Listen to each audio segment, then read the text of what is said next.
are you? Hey, good. How are you? Good. Good.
Pursuant to Section 84-14-12 of the Nebraska statutes, the public is hereby informed that a current copy of the Nebraska Open Meetings Act is posted in the Teaching and Learning Center on the north wall. The purpose of this special meeting is to interview finalists for the position of Superintendent of the Omaha Public Schools. Please stand and join us for the Pledge of Allegiance.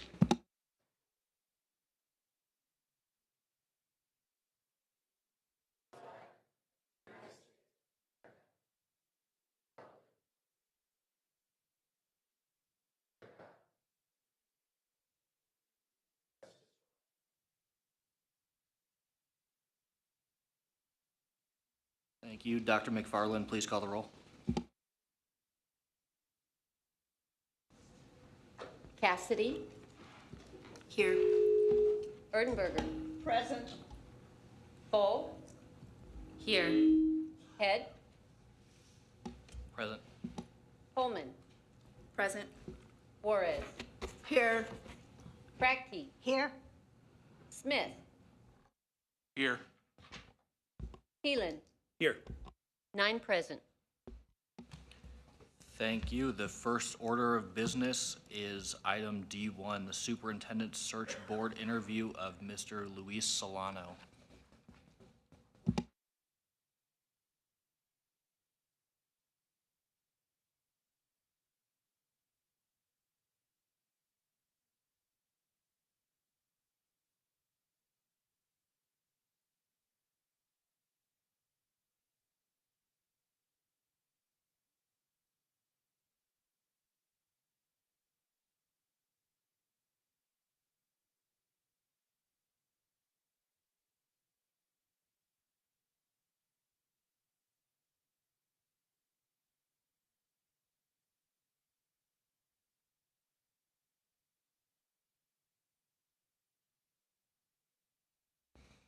And please bear with us for a little bit. We have all 4 of the candidates sequestered in different parts of the building, so there'll be a little bit of time as we shuffle in and out and grab the candidates and bring them down here.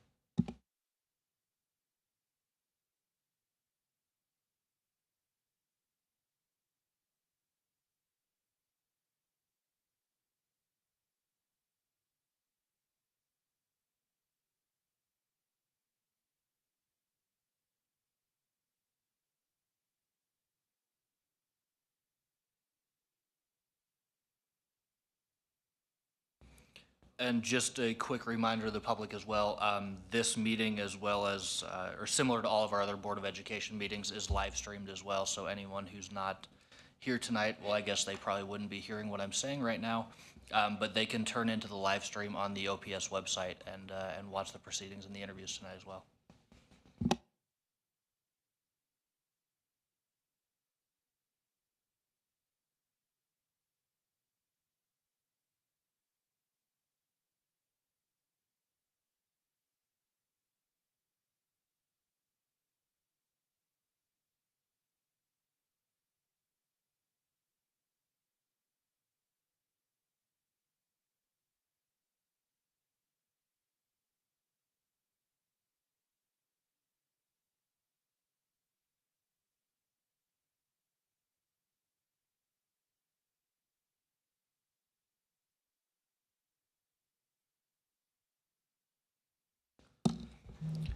Well, Mr. Solano, good evening. Thank you for joining us. And I think I speak for the entire board when I say we're excited to have you here. We're excited to get to know you a little bit better, learn more about the experiences, the background that you bring, the opportunities you bring to the district.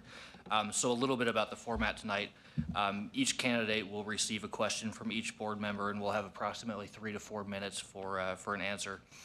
Before we begin the questions, if you could just please take 2 to 3 minutes and introduce yourself, kind of provide us with a brief summary of your professional background and experiences that you think are relevant to your application in the role.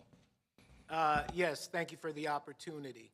My name is Luis Solano, a lifelong educator of 27 years, 14 years of which were at the cabinet level.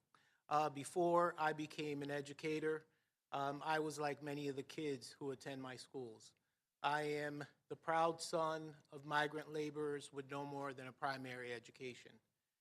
My family came to America to escape the perils of poverty like many other families do here in the United States. I learned immensely from the life experiences that I lived, and also immensely from the experiences that I gained in the schools that I attended. In the 12 years that I attended schools after I arrived in America, I attended 12 schools in 7 years, which is a trajectory similar to many of the kids that our schools serve. I am blessed and lucky to be here tonight, but it's really a function of the educators that provided me the love, the care, and the teaching and learning that I needed to be here today. After I graduated from high school, I felt that it was necessary for me to pay back America the gifts that it gave me. It was then that I decided to join the military. And again, it wasn't just for the simple need to serve, but I felt that I owed America the gifts it had given me. After completing my military service, I felt it necessary to go back to the school district that helped my 4 brothers and I become the men who we are today. So I went back and taught special education courses at Miami-Dade County Public Schools.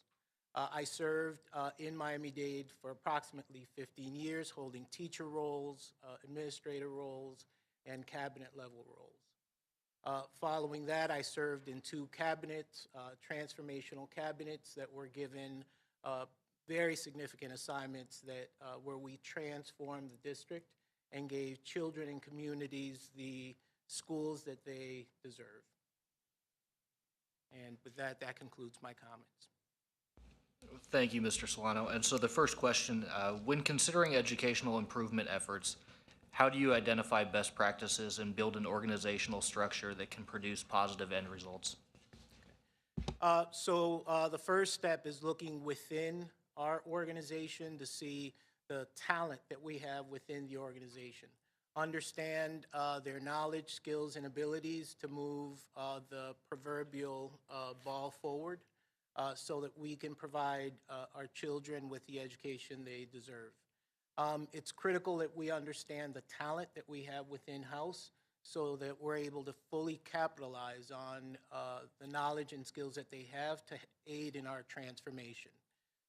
After identifying the staff that we have that is able to contribute, then it's about identifying tangible goals that are very concrete, that delineate the manner in which we're going to explore, say, a change initiative that is critical for the district. Once that is identified, once we have a pathway, then it's ensuring that we have the supporting talent that is necessary so that we can implement a transformative initiative across the district. Collectively, after all of those resources are secured, sought, organized, then it's about clean execution, ensuring that we're strategic in the way that we approach problems and that we employ the right tactics so that we can ensure that we yield the intended results. It's a model that I have used throughout my career that has led to being very, very tight, very explicit in identifying solutions to problems that the organization needs to resolve.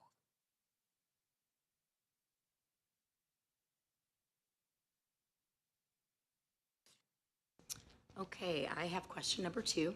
Thank you again for being here. It's good to see you again this evening. Thank you. Okay, question 2. What challenges do you anticipate during your first year as superintendent? And how can the board assist you in navigating through these challenges? So the challenges would be more about the initial challenges, ensuring that the board and this potential superintendent have the right discussions to identify the challenges that the board sees. In addition to that, I would bring forth challenges that I see based on analyses of data and just feedback received from constituents, internal and external constituents. Once all of that is secured and there's a certain level of understanding of the issues, then it would be engaging the board and having some discussion around what has been uncovered, and then some potential next steps. Should I encounter any difficulties in the execution of those duties, then conversations would be had with the board.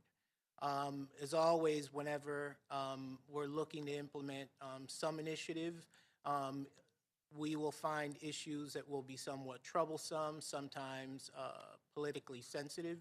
So it would be my responsibility as superintendent to have discussions with the board in a manner that they see fit, so that they're aware of potential challenges, potential hardships, or potential community issues that may arise if I were to proceed without really having conversation with the board. So, and my way of work is to always keep the board and my superiors apprised, so that there are no surprises as to what this superintendent candidate would do. Thank you.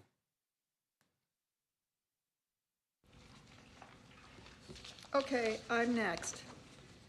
And I'd like to thank everybody for coming to support us on this important decision tonight. Question number 3 is, in your opinion, what are the impacts of tax credit vouchers and charters on public education? Okay, thank you. Great question. So across the United States, we see that many districts have adopted models where they provide additional choice. Across many communities, parents are seeking choice, actively seeking choice. And that choice is being sought through charter schools options, private schools, and other schooling models that our parents are selecting over our district. It's critical for us to be competitive and maintain the FTE that we worked so hard to attain.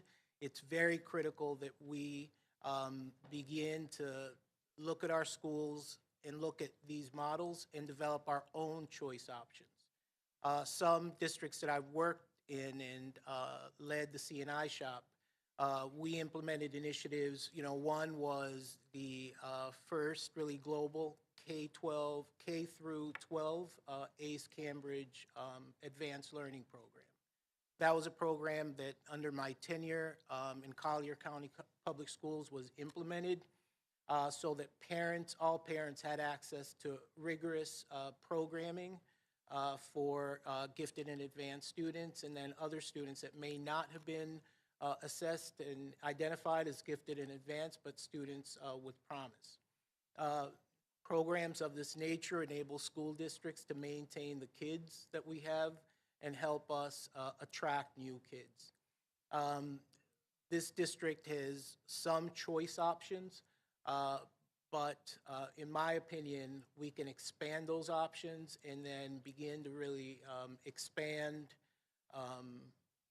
to the extent that individuals from other districts and families from other districts can consider us and the choice options that we're offering that will help their children reach their goals and aspirations.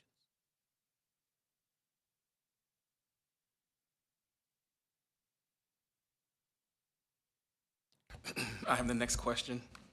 What do you consider to be your major strengths as an administrator, and what have you targeted for professional growth and improvement? So my strengths are, I consider myself to be a transformational leader. I am consistently looking at whatever project I engage in or areas that have been assigned to me as to how I can improve that area. How can I improve student outcomes? How can I improve the way in which we pursue our goals? So I consider myself to be a transformational leader. That would be one. 2, I also consider myself to be a compassionate, student-centered leader. We have to ensure as educators that we love children, all of the children that we serve. Should we not do that with the genuineness that is necessary? In my humble belief, we're not really performing our job as educators. So it's critical that we are passionate about providing our children a transformational education that changes their trajectories. For our students of poverty, it's critical that we break those chains through the gift of education that bind individuals in poverty. So it's critical that we do all that we can to lift all children. And we have, across all schools, regardless of the zip code, we have kids that need that level of service and support. The second part of your question, sir? What have you targeted for professional growth and improvement? Yes. So district-wide, I would first like to explore, take a deep look at data, understand where deficiencies exist. Once those deficiencies are identified, then it's having a discussion with staff, having discussion with the board about developing a professional development plan that is aligned with the needs that we see within our data. My belief, I'm a firm believer that data should inform the choices that we make, especially when we're providing professional development to staff that we feel for some reason that they need. So that would be my pathway and way of work in that capacity.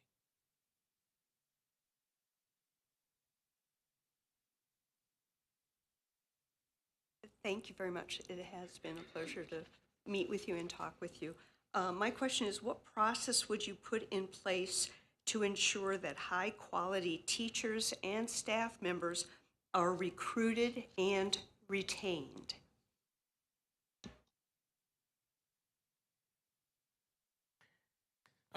First, I would have some discussion with HR to see what their systems and processes are to hire, to attract, recruit, and maintain staff.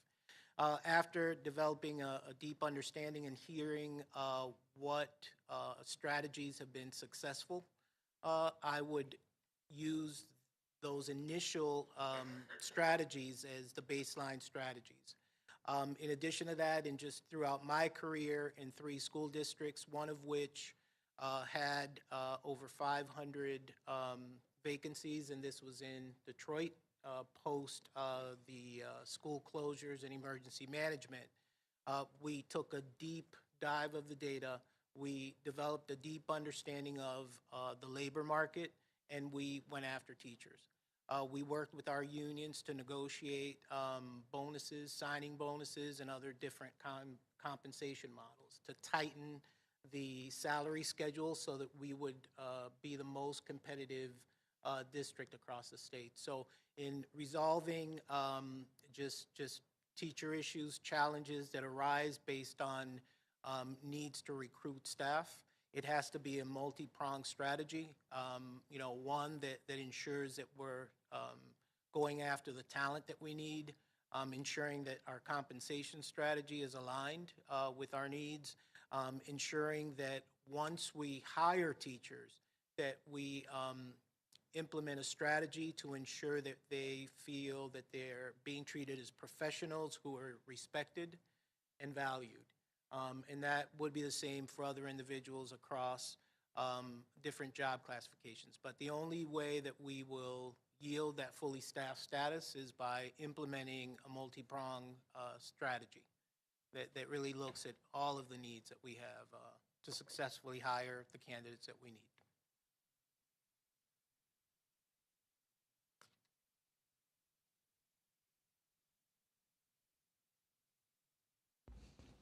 Thank you. Excuse me. Thank you, Mr. Solano, for being here tonight. I've been very impressed with you so far, so I am really looking forward to hearing your responses to the rest of the questions. But the next question is, please provide examples of your experiences, accomplishments, and challenges when addressing the work of diversity, equity, and inclusion, and how it has impacted the academic achievement gap.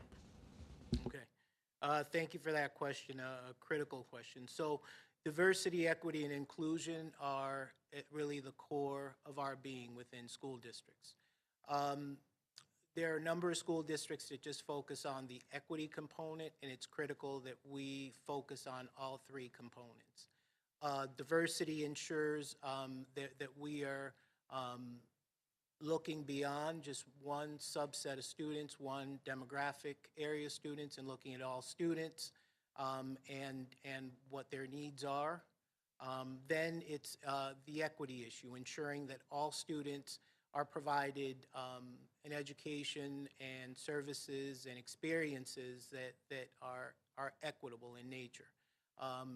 Experiences where kids see themselves within, learning experiences where kids are able to see individuals that look like them. And then with the last component is ensuring that we do all necessary to include students.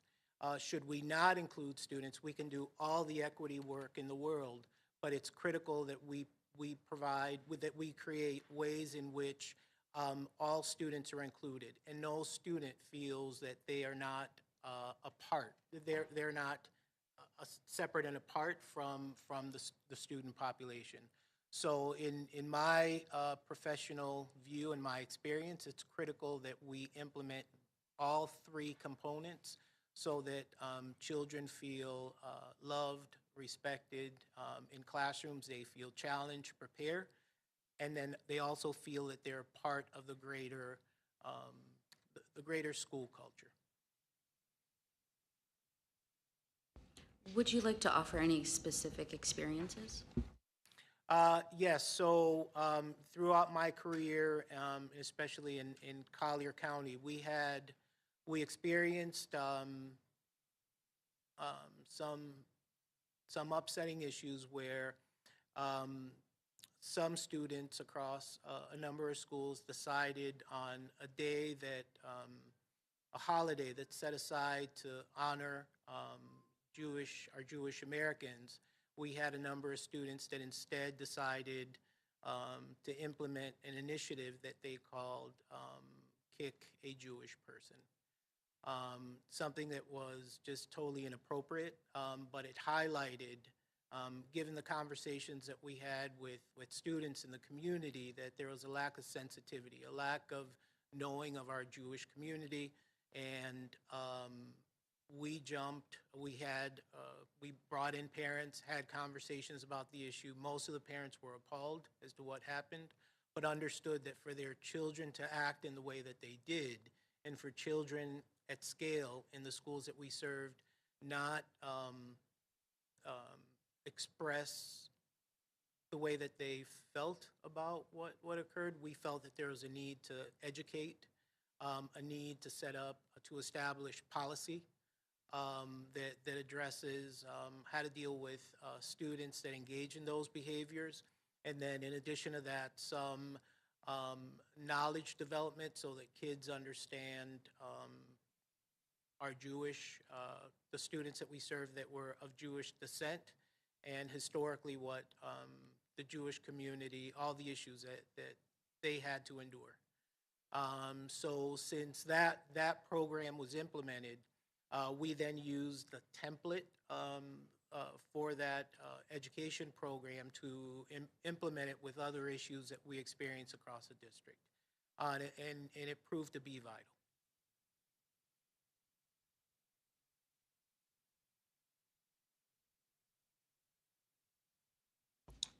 Thank you so much for being here with us tonight, Mr. Solano. Please describe your guiding principles for budgeting and fiscal management and how you would manage competing demands for resources. One of the most important functions, we've got to make sure that, we have a finite budget, but, and this is the economics teacher in me, our wants are unlimited, right? But our resources are limited.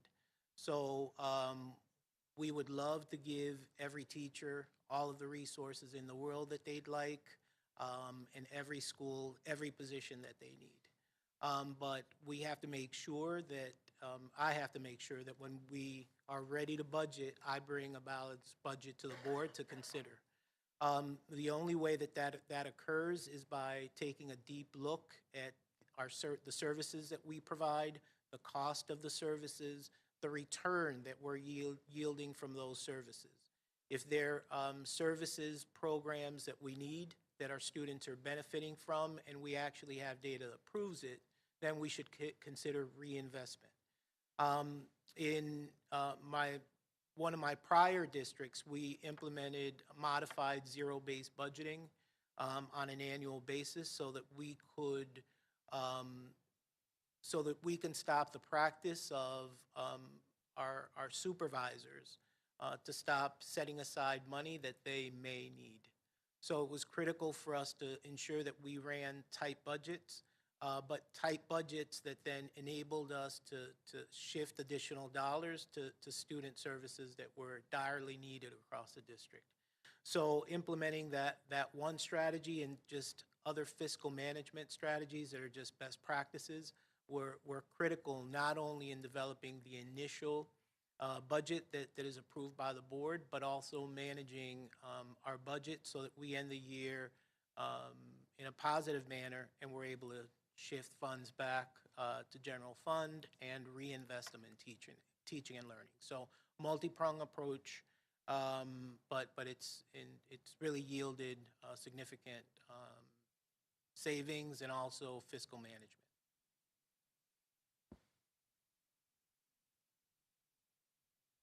Good evening. Good evening, sir.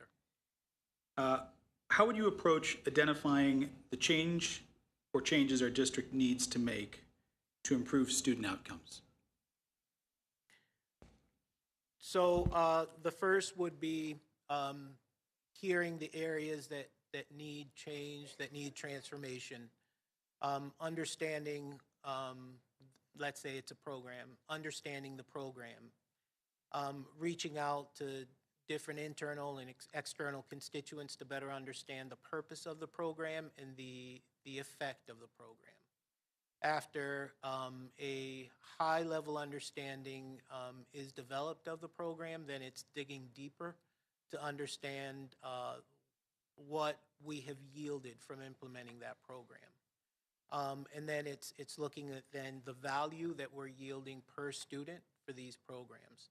After all of that is attained, then we're in a position where we can then have deeper discussion with C&I staff, have deeper discussion with teachers and what have you. And if it's a program that we feel pretty confidently that will benefit our students and continue to create value for our students, then it's something that I would bring to the board to consider.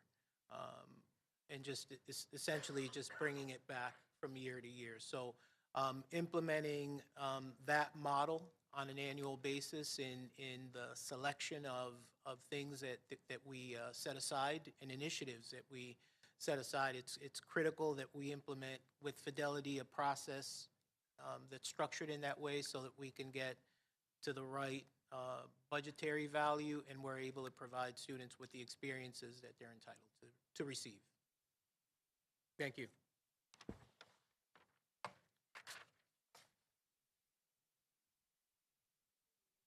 Good evening.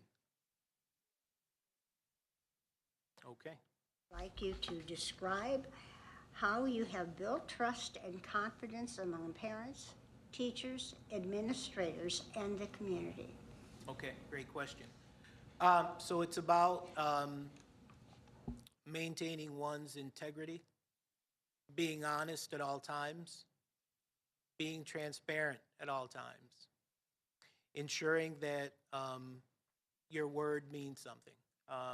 When we speak to constituents, when we speak to our teachers, whoever it is, our parents, and our parents have a genuine issue, it's critical that we look into it and report in an honest manner, not using politically oriented language, but providing a response that highlights the issue and what we know to be the truth. If it's an area that we have to, where something needs to be resolved and or addressed, then it's after it's identified and addressed, writing back to that constituent or calling and or emailing to advise what the fix was.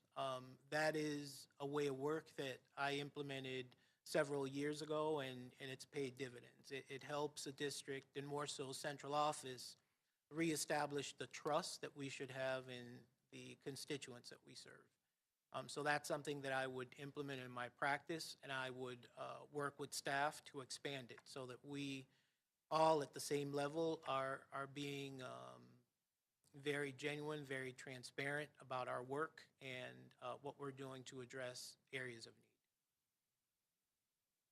Thank you, ma'am.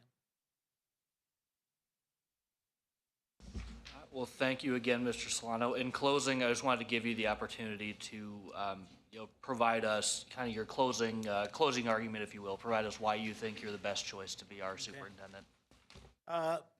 Again, going back to my opening, I have been blessed with learning experiences and work experiences that have prepared me for this role. I worked in 3 large urban suburban school districts under transformational award-winning superintendents that I learned immensely from. Superintendents that taught me that I had to care deeply about kids. Superintendents that taught me how to be strategic and the importance of ensuring that we do all necessary to ensure that all of our kids graduate from high school on time with a plan of work, a plan of study before they leave. So the experiences that I had as a cabinet member, the experiences that I had as a student, and the experiences such as this experience tonight have developed me and really imparted knowledge on me that have made me a professional that is ready to tackle the challenges that this district is presented with in a genuine, honest, and direct way. And thank you for this opportunity. I'm very much grateful. Absolutely. Thank you, Mr. Solano, and thank you for the time that you spent with us over the last week here. Thank you for your interest in the position in the district. And with that, we'll be moving on, but if everybody could please just join us in thanking Mr. Solano for his time.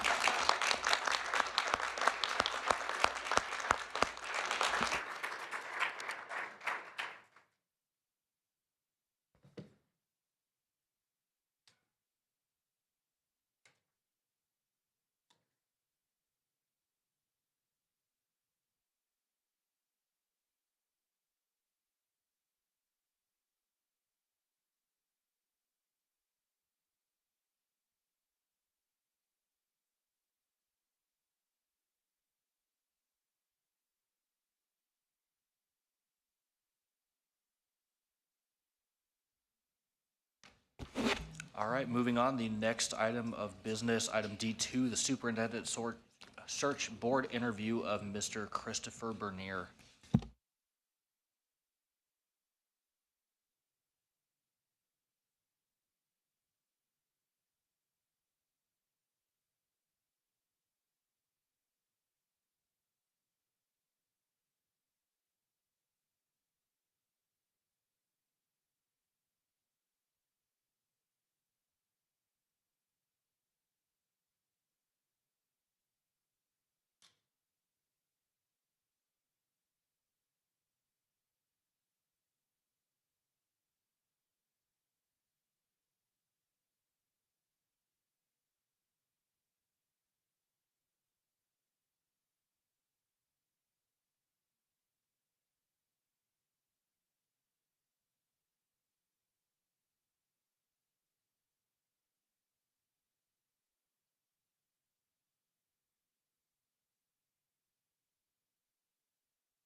Do you need a water before we get started? No, I think I'm going to be okay. I do appreciate it, though. Absolutely. All right, well, Mr. Bernier, thank you so much for joining us this evening. We're excited to have you as a finalist. We're excited to spend more time getting to know you, having you share your experiences with us. So just for a quick background on the process for tonight. So each board member is going to ask a question. You'll have approximately 3 to 4 minutes to provide a response. But before we begin, if you could just provide us 2 to 3 minutes, just a background on, you know, kind of who you are, your experiences, what you do currently, and really anything you believe is relevant to tonight. Well, thank you very much. I feel like I've explained this several times during the process, and certainly thank you for the community and the staff members who are all here this evening. I know this is a very important choice for Omaha and the state of Nebraska, and it's an honor to be here. There's lots of people who could be sitting in this seat, and it's not lost on me that it's an honor to have been selected to come this far as a finalist. And want to thank this team and this board.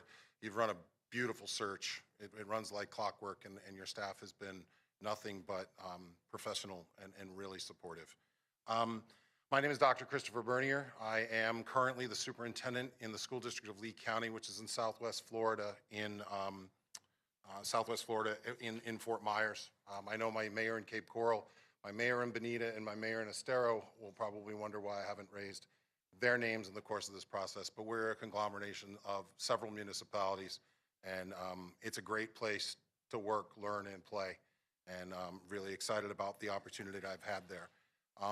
Prior to coming to Lee, let me go all the way back. I moved to Central Florida in 1987. I became an employee of Orange County Public Schools. I grew through the ranks as a teacher, a dean, assistant principal, principal of both middle and high schools, was the professional development director for the school district. At the time, it was the 6th largest district in the state. And then had an opportunity in the recession to return back to a middle school, back to my roots, and really work with a school building that needed a really strong leader. And then came back to the central office to be the associate superintendent of school choice and various other projects. My superintendent, I believe, looked around, and I spoke to staff today, and when she wasn't quite sure what to do with something, she handed it to Chris Bernier because he would get the job done. I spent 34 years in Orlando, and I believe in being a long-term leader in a community. However, my deputy superintendent became superintendent in Las Vegas, and he wanted the opportunity for me to join him to help get him settled and set him on a path to excellence. And I took that challenge. And it's one of the best things I ever did, because leaving a school district that I knew for 30 plus years, knew who to call and how to solve a problem, it taught me all over again about the importance of relationships. When you go somewhere where you're brand new and you don't know a soul, it's incredibly important that you take the time to get to know people, get to know their stories, long before you ever ask them to do anything. That chief of staff role got me very close to the superintendency and the day-to-day operations of the school board, as well as the 5th largest district in the nation. We had 325,000 students in Las Vegas at the time, and about 6,000 square miles to cover. Fast forward, I had spent a lot of time with Dr. Jara getting him settled. He took great leadership, and I followed along and made things happen for him as his chief of staff. We had a new contract. He was in a good place, and I closed his door and said, it's time. And he knew exactly what I was talking about. He knew when I came that I was on borrowed time, because I always wanted to be a superintendent myself. My first opportunity was in Lexington, Kentucky. I was a finalist but did not get the position. My next opportunity was to interview in Lee, and I was blessed to have the opportunity in May to come on board in May of 2022. I've been leading the Lee County School District since then. It has been a fabulous opportunity to have combined a school district who, a lot like OPS, everyone says they're from Lee County, and they are. My grandfather went to Fort Myers High School. My mother went to Fort Myers High School. Google the name in our email account, and you'll see that the mother and the brother and the sister and the mom, the dad, the aunt, the uncle all work for the school district. It's a great sense of pride Omaha has, and it's a great sense of pride in the community I currently serve. Unfortunately, due to circumstances that were beyond my control, there's a voter referendum for an elected superintendent, and I've chosen not to participate in that process. I believe in a governance model where a superintendent is responsible to a board. I don't believe anybody should be elected to a 4-year term as a superintendent. I do believe the community deserves more input through their elected officials to determine on an annual basis whether the superintendent is making process to goals or not to goals. I know I've disappointed my community. They do want me to run for the office, but that is not what I want to be. Finally, I would be remiss to say that our reason and our direct correlation to our results in our community are related to an amazing staff. And as a superintendent new to a community, to alleviate some of the, and assuage maybe some of the concerns, I did not bring a team with me. I built our program through individuals that were already in the county office, already working for the Lee County School District. I brought 2 people with me in that process, my chief of staff and my deputy superintendent, who make up a very tight group for us to move forward. September 28th, we had a Category 5 hurricane, no matter what the National Weather Service says, come ashore, pushing 15 feet of storm surge ahead of it, wiping out our barrier islands, some of our schools, and doing about $350 million worth of damage. I will tell you, while we were operational again in 17 days, which was a Herculean effort, we are still working on repairs to this day, and we will continue to work on them for the foreseeable future, but we are in better shape than we were, and all of our schools, save one, are back in their traditional environment. I still owe Hector Caffaretta a school building, and we will get that done as well. I tell you that to tell you this. During the course of that tragedy, we never took our eyes off the ball. We stayed on student achievement. We worked with grace and compassion in the early days, and then began to focus on what had to happen in order to create results in our first year, despite what the weather system had handed us. I'm proud to report that 14 of our schools improved their school grades, that our graduation rate has matched an all-time high after a 4-year downward trajectory, and 3 of our schools were under state supervision, and all of them are out from oversight in a first year with the hurricane. I know that our work continues now, and I expect similar results moving into the future in the school district of Lee County. So that's a little bit about Chris Bernier as a superintendent. I am a combined family of 5 glorious and beautiful children, an amazing partner in Deborah Housley, and we are excited about our opportunity to come in Saturday night and spend time in this great community. Thank you, Mr. Chair. Thank you. All right, we'll jump into your first question. When considering educational improvement efforts, how do you identify best practices and build an organizational structure that can produce positive results?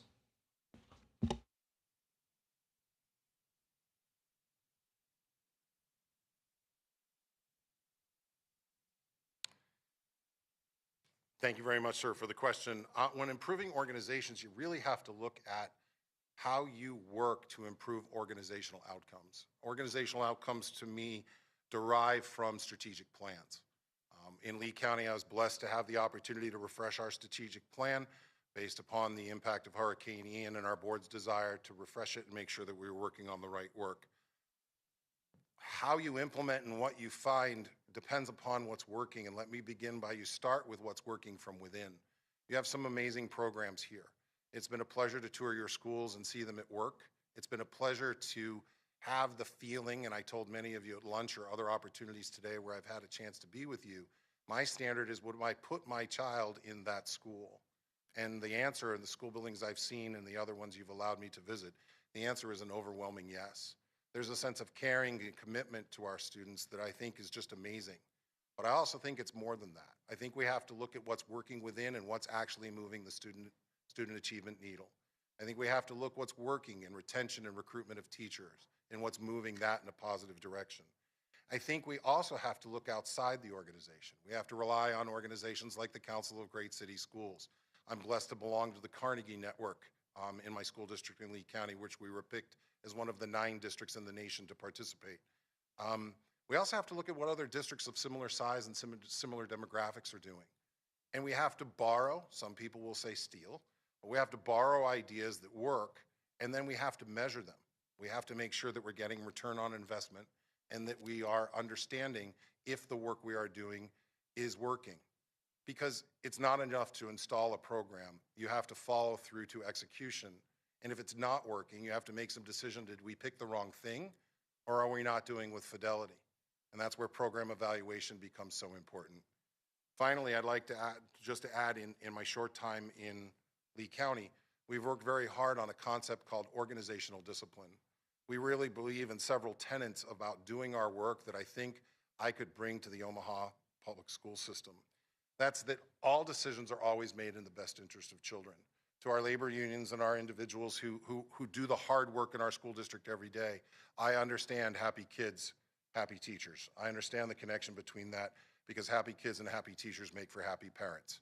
But when the rubber meets the road and the difficult decision has to be made, we have to make it in the best interest of students. That refers me to the second tenet, which is about strategic plan. A good strategic plan has metrics and measures that are publicly available in a public scorecard, so people will know, in a sense, just like they know how their child's progressing in calculus, algebra, 7th grade language arts.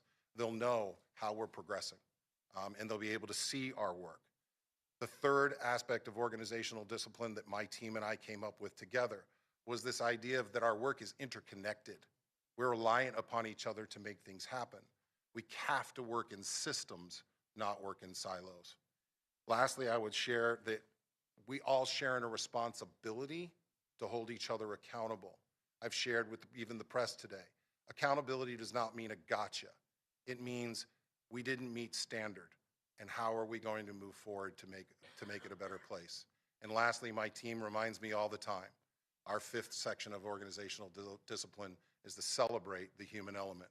Nothing happens in a school system without people. So that's how I approach finding ideas, vetting ideas, working with my cabinet and principals and other people in an inclusive environment. It can't be me, mine's in the other office. Whew, I panicked for a moment. And it results in grad rates increasing, school grades increasing, and the increase and ability for our schools under state supervision to get out from underneath it. Thank you, Mr. Chair.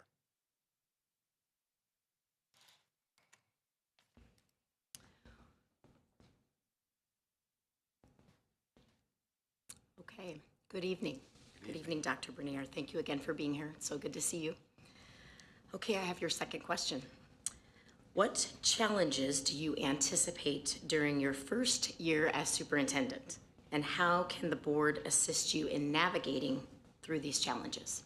Well, thank you very much for the question. And the reason why I'm so quick to start is I already said Lee County, while vastly different from Omaha, and Omaha very different than Lee, they have that similar situation where everyone is so proud to be from that community.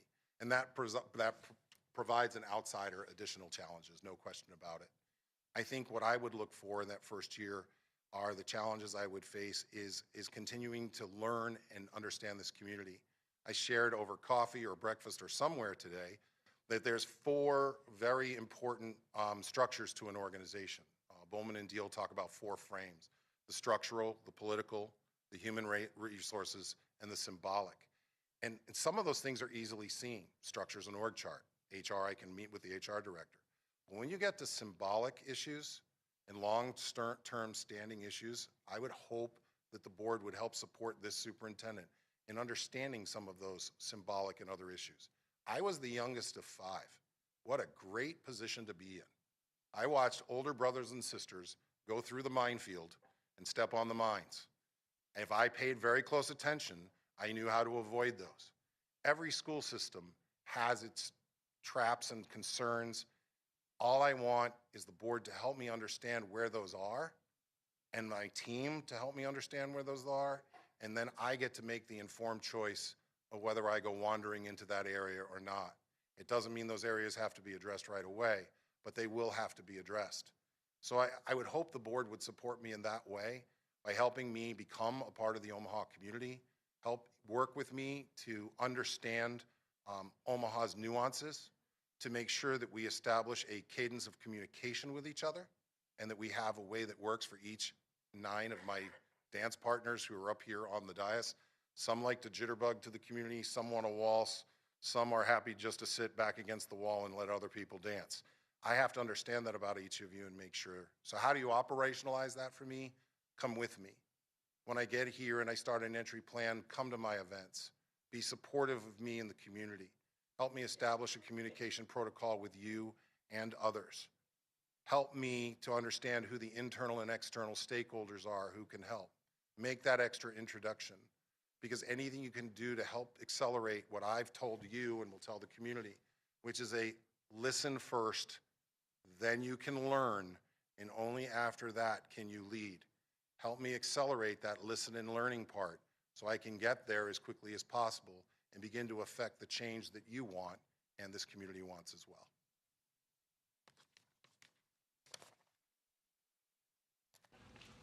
Thank you. Okay, I have question number 3. In your opinion, what are the impacts of tax credit vouchers and charters on public education? As a superintendent, I tend to speak in facts, not opinion. So I'll ask if I can step directly towards factual information that I know to be true. In the state of Florida, I am either blessed or cursed. You can use your opinion to make that determination with a voucher bill that has become state law, which allows for $8,000 to be taken away from the public school system and utilized for a parental choice into a private or another type of public school or into what we refer to as charter schools within the state of Florida. The impact of that decision is not very well known specifically in Lee County at this point, because Lee County is an outlier. We're growing as a school system. We're adding students each and every day. Even after the hurricane, when I expected to lose, our guess was about 10 to 20% of our students, we actually grew by almost 4,000. The contractors who came to fix our community brought their kids with them. So because of that growth, because of that exponential growth that continues to rise, because each student provides additional dollars to my system, we're not seeing the drop off of those $8,000 leaving our system. Our state currently has not yet either provided our school districts with a list of students who have received the scholarships. So when that information comes, I'll be able to better ascertain the impact for my particular district. In other school districts that have either negative growth or a very stable growth, they are noticing an impact to their overall operational budget because FTEs are leaving through a voucher program. I suggest that we continue to look at states like Idaho and Arizona. Arizona is continuing with their voucher program despite some significant impacts to their school. And if I'm not mistaken, Idaho scrapped their program because once they looked at their mathematics, they didn't feel like they were comfortable implementing. The reality is we have to have the better product. When you have the better product, when you have the better school, people don't want to leave. They want to stay where they're at. And I'm telling you, you have fantastic schools. The ones I saw and the principals I met during the community meeting last night, the ones I met today during the interview process, they run great school buildings. You are competitive. And therefore, while voucher bills are things that our legislature will hand to public school systems, they are not insurmountable, but they do require a heavy, heavy focus on ensuring that we have the better product. Charter schools, I want to make this abundantly clear because it can get confusing. My last 10 years within Orange County Public Schools, I was the district representative who was utilized to hold charter schools accountable to the law in the state of Florida. That's important for me to say aloud again, that I was the district representative. I was employed by the district as a supervisor of our charter school programs, but with no line authority. Right? The state law is very specific that we couldn't tell them what to do or how to do it.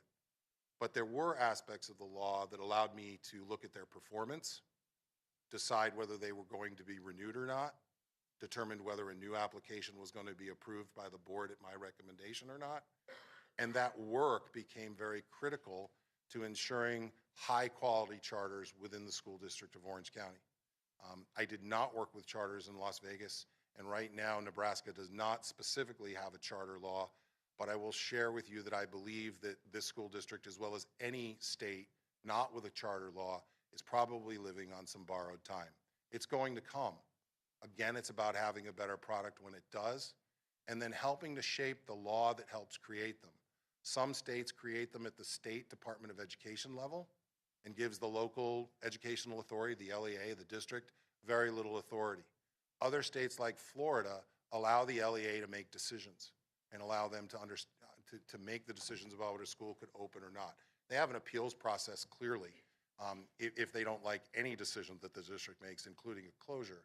But you can operationalize them in a way that makes them accountable. And if I have like 2 more seconds, 2 things grew out of this work. One was I was asked to serve and willingly took it to represent districts on a charter appeals commission in the state of Florida.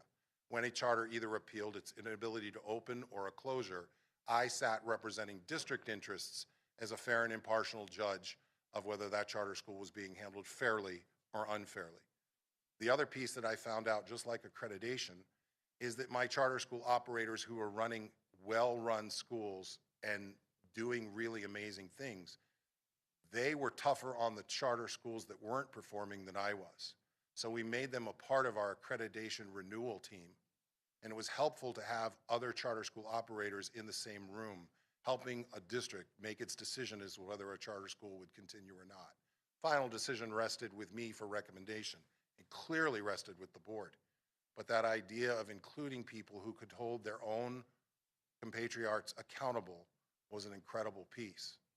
There are some silver linings to charter schools.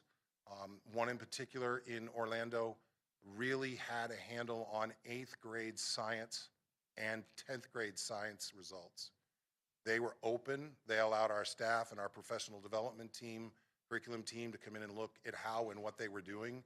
And after we borrowed some of their process and procedures, we actually saw a spike in our 8th grade results with the overall state exam in science. Choice is a reality of the systems that we're going to grow up in and we're going to continue to educate our children in. We have to continue to be diligent to see what we can do at the legislative level if we can't stop something to help create language in a bill that eventually becomes law that helps us sustain authority and ability to make some judgments about their performance. Thank you. I have the next question. What do you consider to be your major strengths as an administrator, and what have you targeted for professional growth and improvement? So I'll speak specifically to my very fledgling superintendency. I come thinking I have all this experience, and when I look at some of the other candidates, I realize that I'm still growing and still learning, and I hope that continues to be the process for me, because any educator that stops growing stops learning, and when you stop learning, you run the risk of becoming less than caring and less than innovative, and our students need creative and innovative solutions. I'm a passionate person. I believe in public education. I am a servant leader. I believe in putting our children first. I will always focus on what's in the best interest of our children. I've shared with you, I'm a driver. I don't believe we can tell parents in 5 years we'll get it right. That means a second grader is in 7th grade. That means a 7th grader is getting ready to walk out the door. We can't wait that long. We have to do work, and we have to do it immediately. I think it's also important, as a leader best can, to build a relationship with their cabinet, their principals, and other individuals so that they get to see their blind spots. If you don't have that relationship where a principal can pick up your phone to you as a superintendent and have a conversation, recently had a conversation with one of my technical directors regarding a steering meeting about his new building, how things were going to be done, and he didn't feel like he was being listened to in the process. And when I loved what he said, Dr. B, that doesn't sound like you.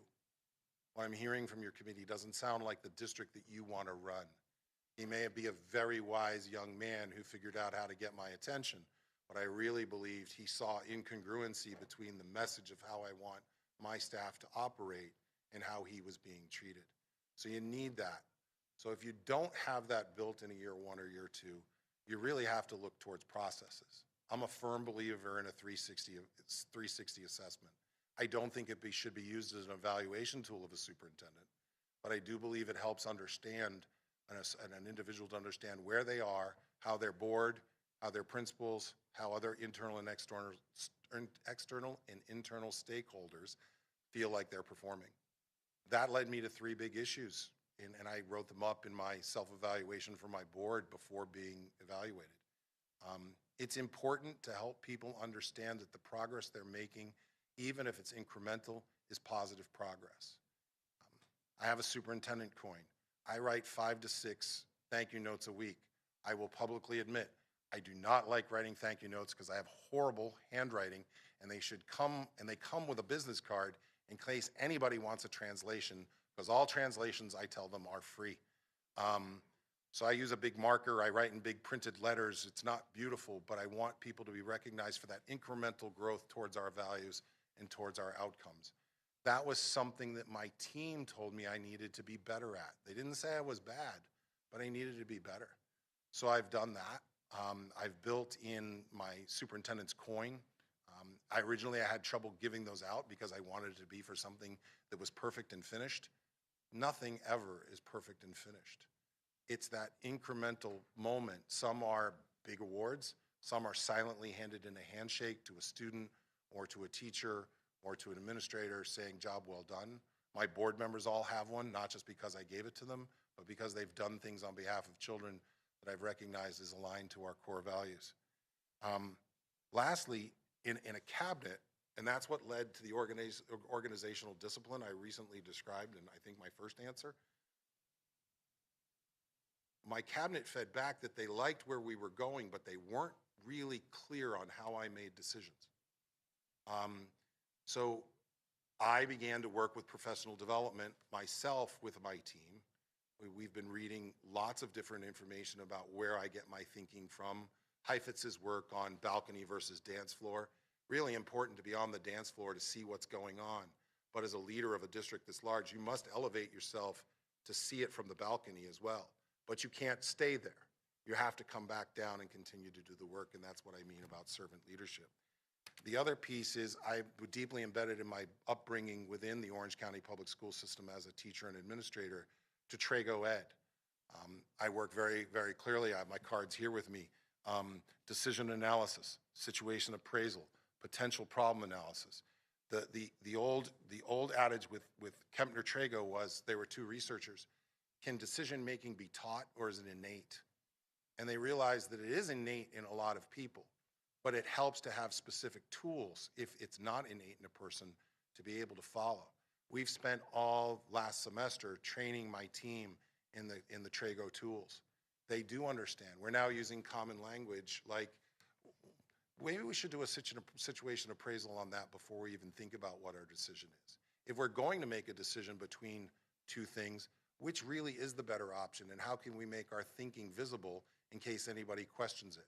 Once we make the decision, how do we own it and make sure that we're planning not only for the implementation to be successful, but what are the unintended consequences of those decisions? That language that I use now with my cabinet and my executive leaders now resounds with them because they've been trained the same way.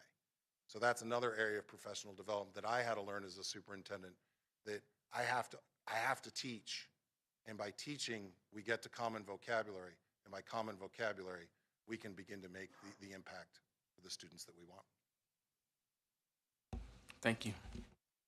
Thank you very much. You still don't want a bottle of water? You're okay? Yes. He wants. Are you sure? Would you like some water? Yes, please. Okay. And they're already moving on it. Okay. I'm sorry. That's okay. You guys can hear it in my voice. You've spent It was enough time just with a me now. matter of time. My question is, what process would you put in place to ensure that high-quality teachers and staff members are recruited and retained? Okay, I've been really serious up until this point, and I think humor is always a great thing. If I had all of those answers, I would be your consultant, and I would be leaving here to go somewhere else to help them. There's no simple answer to that. We are facing a national teacher crisis across the entire state. The university where I got my doctorate was the largest producer of educators in the state of Florida. Their enrollment's down 33% and still declining. People aren't choosing the profession. So I know with some of you, I shared this story, and I actually had the experience at one of the elementaries I visited. I asked a group of children how many people wanted to be firefighters, how many people wanted to be policemen, and I got a set of hands. There was one who wanted to be a CPA, and I checked. He actually knew what it was. But then I asked how many wanted to be teachers, and I got about 5 hands.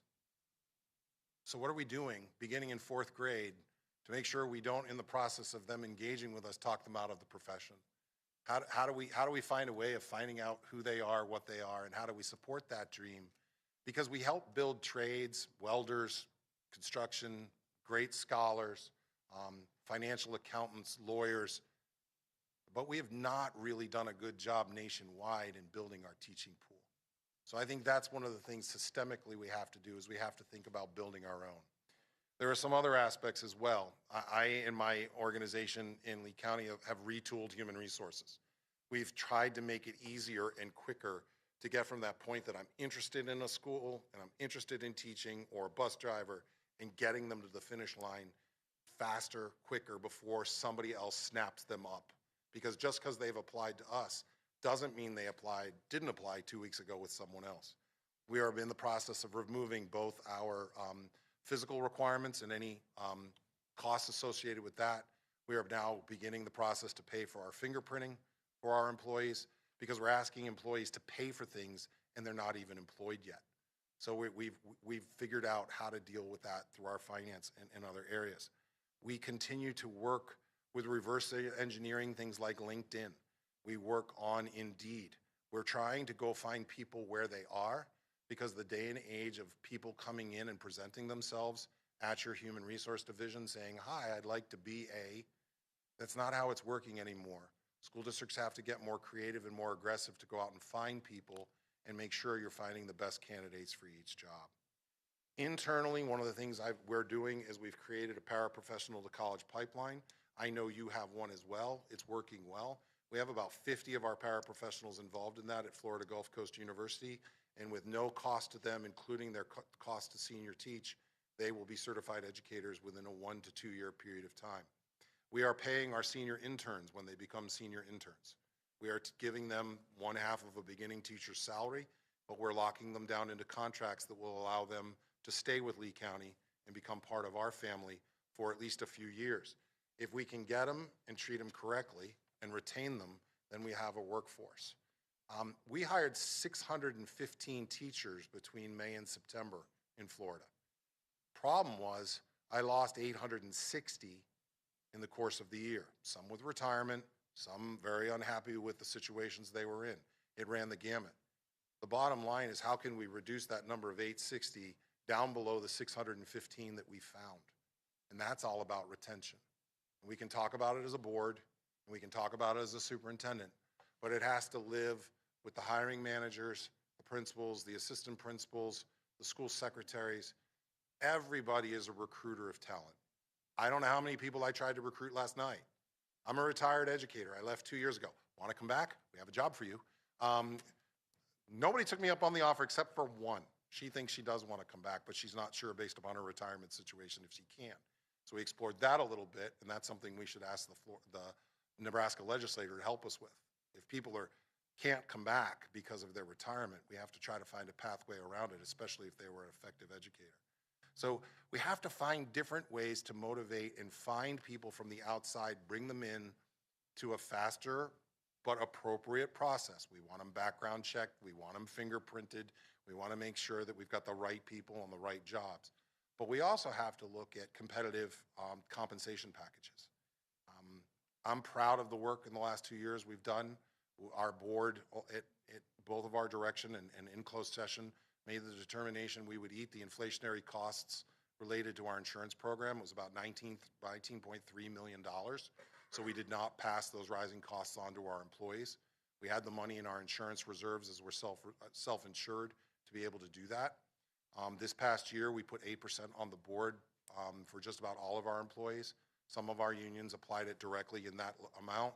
Our teachers union, because there's been a lot of support of beginning teacher salaries, we were getting we were getting a lot of compression. I think they might be watching at home, so I need to make sure. There's been a lot of compression of teacher salaries, and our union was very creative in putting a 2% on the earlier years, and because we saved 2%, we were able to do larger numbers with our more experienced teachers, creating some of that stretch again that teachers would like to see, making them more competitive. It's a tough gambit.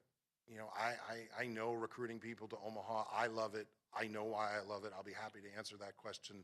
I'm struggling, and we'll use the team to understand. I mean, the things I've seen in the last 3 days tell me it's a great place to work, and I can try to sell anybody, and I can get them. But once we get them, we got to be able to hold on to them, and that's where it has to live beyond us, into our principal ranks, into that. Because here's what a teacher has to have. And anybody who works in a system, people join systems because they want to have purpose, and they want to have impact.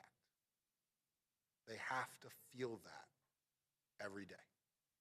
And if they can't feel it every day, they got to feel it every week.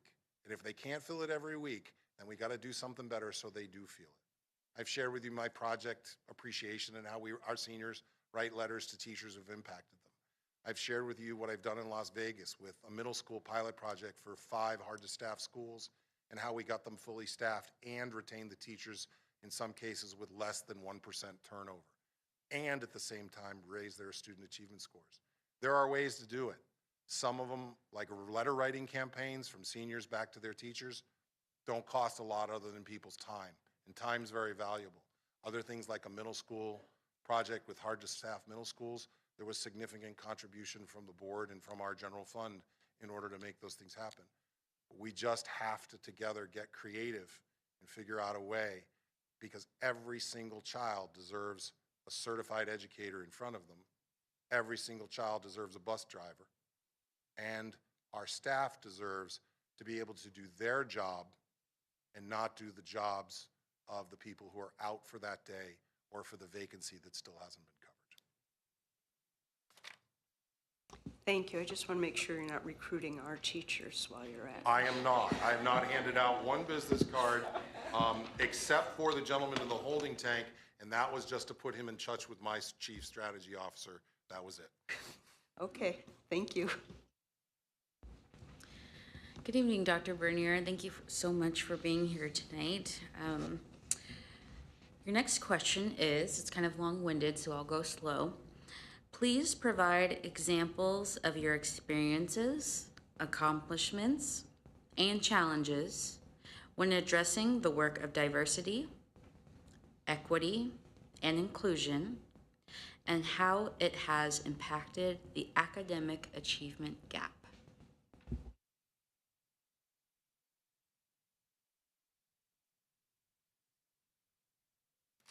Examples, accomplishment, and how it impacted student achievement and achievement gaps. Yes, examples of your experiences, accomplishments, and challenges when addressing the work of diversity, equity, and inclusion, and how it has impacted the academic achievement gap.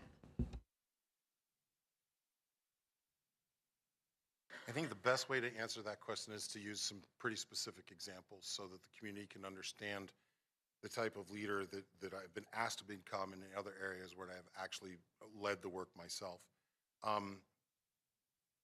We had a disproportionate discipline situation in Orange County Public Schools.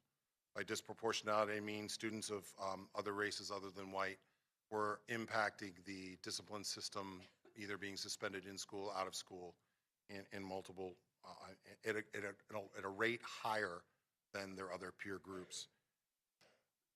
Again, Dr. Jenkins looked at me and said, "Will you help do this work?"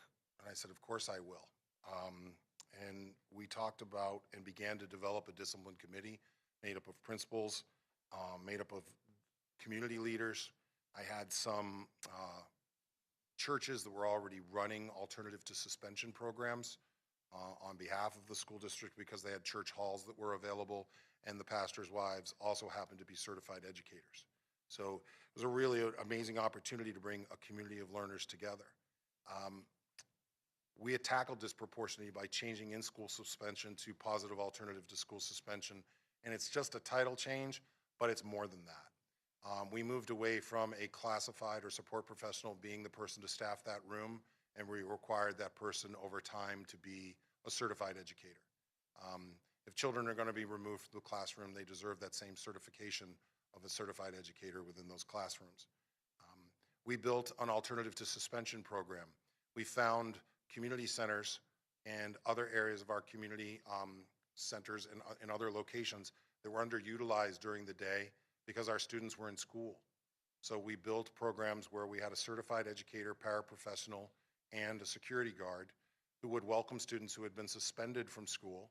They would be able to attend there. We would get their homework much like you would in an in-school suspension situation, and we begin to work with them and make sure that they stayed on track during the time of suspension. Because suspending a student sometimes puts them in a place that could be the most dangerous place for them. They don't have food, they don't have anybody to supervise them. We just felt like we had a greater responsibility to our students if we were going to separate them based upon an egregious offense of our code of conduct. We still had a responsibility to continue to serve them. I should add, we also serve food through our satellite kitchens, so our kids were fed as well. They were maintained during the day. Parents were responsible for taking them to and from. We couldn't do transportation on that type of method. But we found not only the recidivism rate of those students going down, but we also found our suspension rate falling as well. Ultimately, we also worked with some very difficult work, working with implicit and explicit bias, understanding being consciously and unconsciously aware. There are a lot of different things as a professional development person that we worked on to help our leaders understand the types of students that they were serving.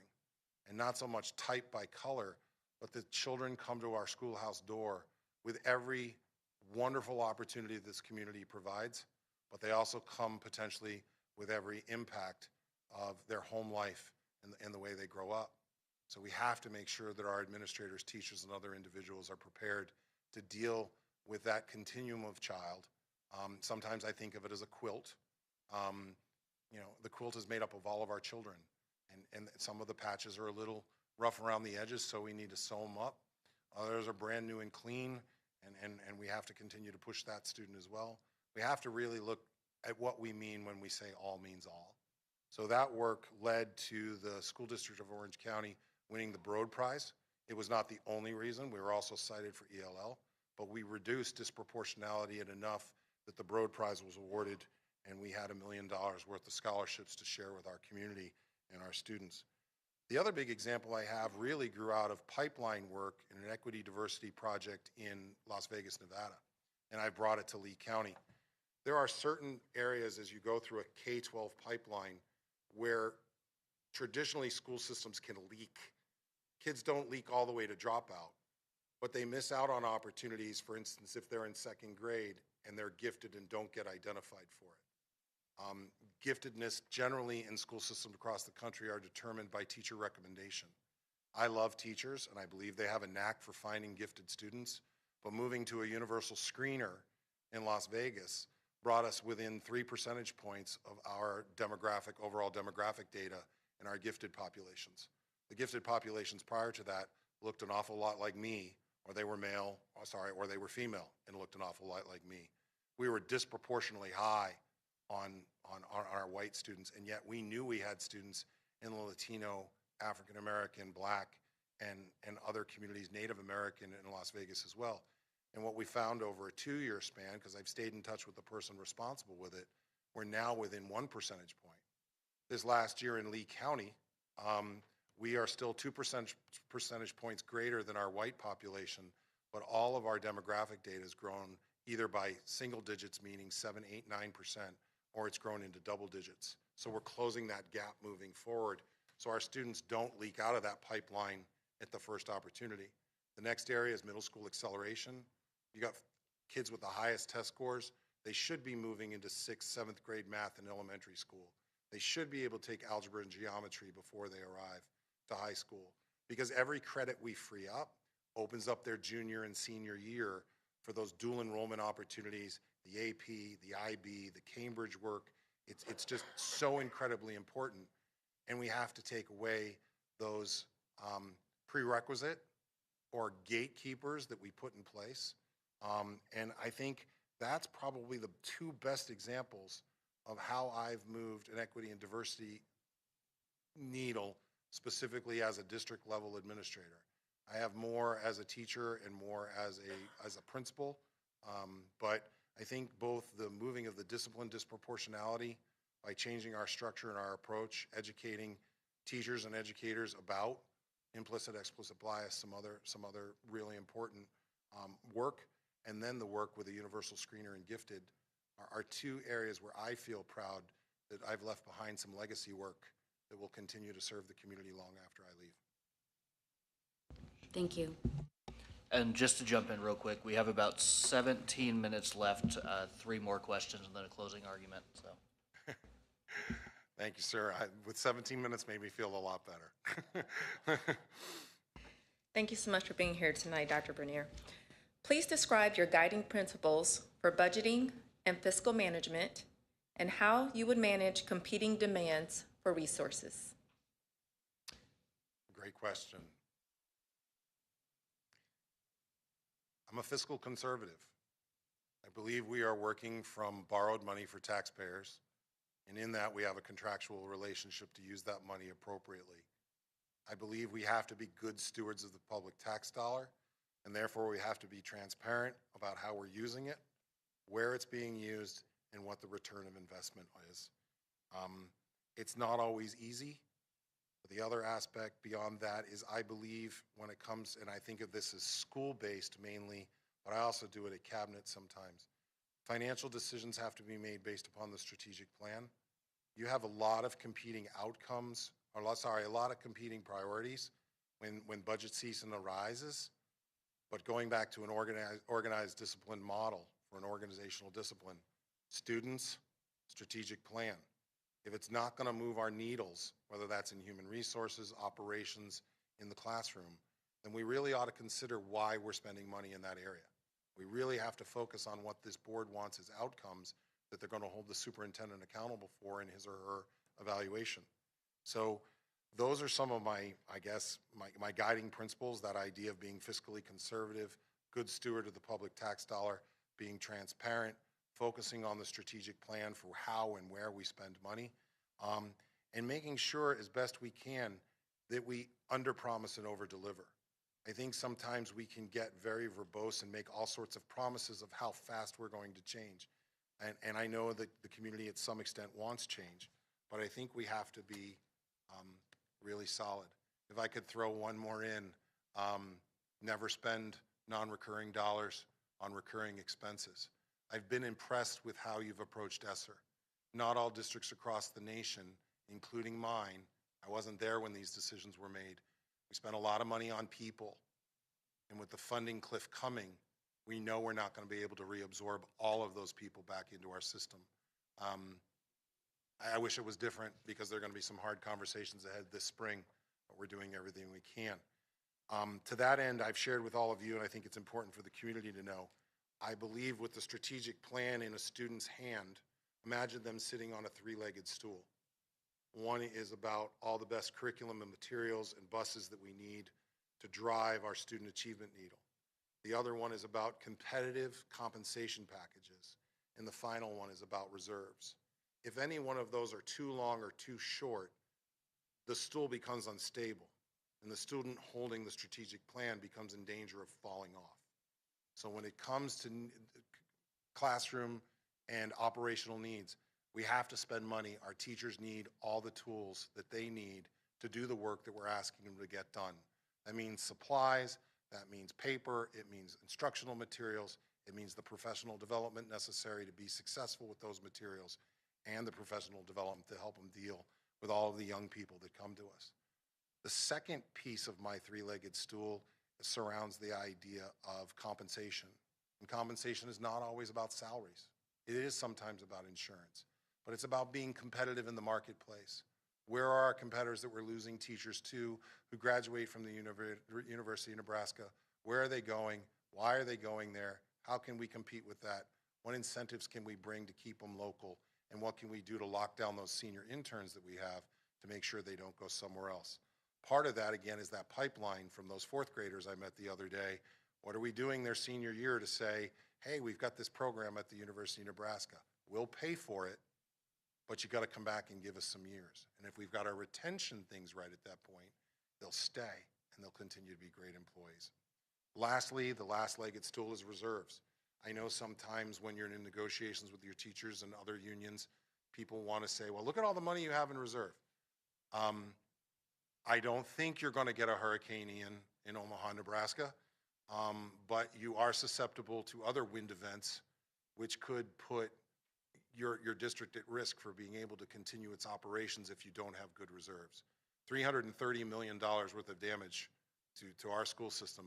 I'm glad we had reserves because it was a while before the state legislature and our insurance companies and other people began to respond to the needs that we had. We started fixing buildings before we had the funding stream. because we had to start fixing them, knowing the funding stream would come behind. So we keep spending slightly out of the budget, but we keep the funding flowing in, and now we're waiting clearly on the federal government in FEMA as the payer of last resort. We are getting to that point. So those are the three things. Those are sort of my guidelines and how I believe a budget and a CFO and a superintendent need to work together to make sure we create a level and supportive three-legged stool. Good evening. Good evening, sir. How would you approach identifying the changes our district needs to make to improve outcomes?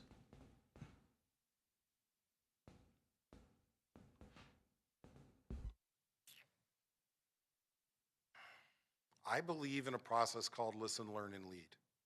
When I started that process in my 100-day plan in Lee County, I believe that that was instrumental, and I will tell you it was three very simple questions with town halls, teacher dialogues, assistant principal dialogues, bus mechanics in the bay, because we had no other place to meet other than their folding table where they ate lunch once they backed a bus out so they could have room to eat. Three simple questions: what's working, what do we need to fix, and what keeps you up at night? I will tell you that I got four common themes very quickly: transportation, compensation, student discipline. I knew this was going to happen to me. And a fourth one, which I promise I will get: compensation. Struggling now. So compensation, human resources, the aspect of student discipline, and then the other one that I mentioned, because I had forgotten human resources. That really gave me a pretty quick blueprint by post-hurricane of what we needed to start working on and how we needed to start approaching it. I've shared with all of you, and I'll come with the answers. I believe the room is smarter than any one individual in the room. I think you have to guard against Janus groupthink. I think you have to be careful about just wandering down a path where they don't tell the emperor he doesn't have any clothes on. But I think you have to build a camaraderie in a way for us to determine what our needs are by first checking with our stakeholders, our parents, our internal and external stakeholders, our teachers, our paraprofessionals, our administrators. We've got to bring that community together to understand our problems, and then we have to use the resident experts within to start pulling those complex problems apart. I'd love to tell you when you pull them apart, they separate really nicely, like a well-sliced hard-boiled egg at lunch, right? They don't. They're stringy. They're attached because a good system is all interrelated and interconnected. So how you pull those things apart and start to change them. But again, I go back to organizational discipline, that idea of a set of values that a cabinet puts together with their superintendent for the way we're going to conduct work. And putting five values on paper is easy. Holding each other accountable and pointing to them when somebody steps away from it, that's the hard part.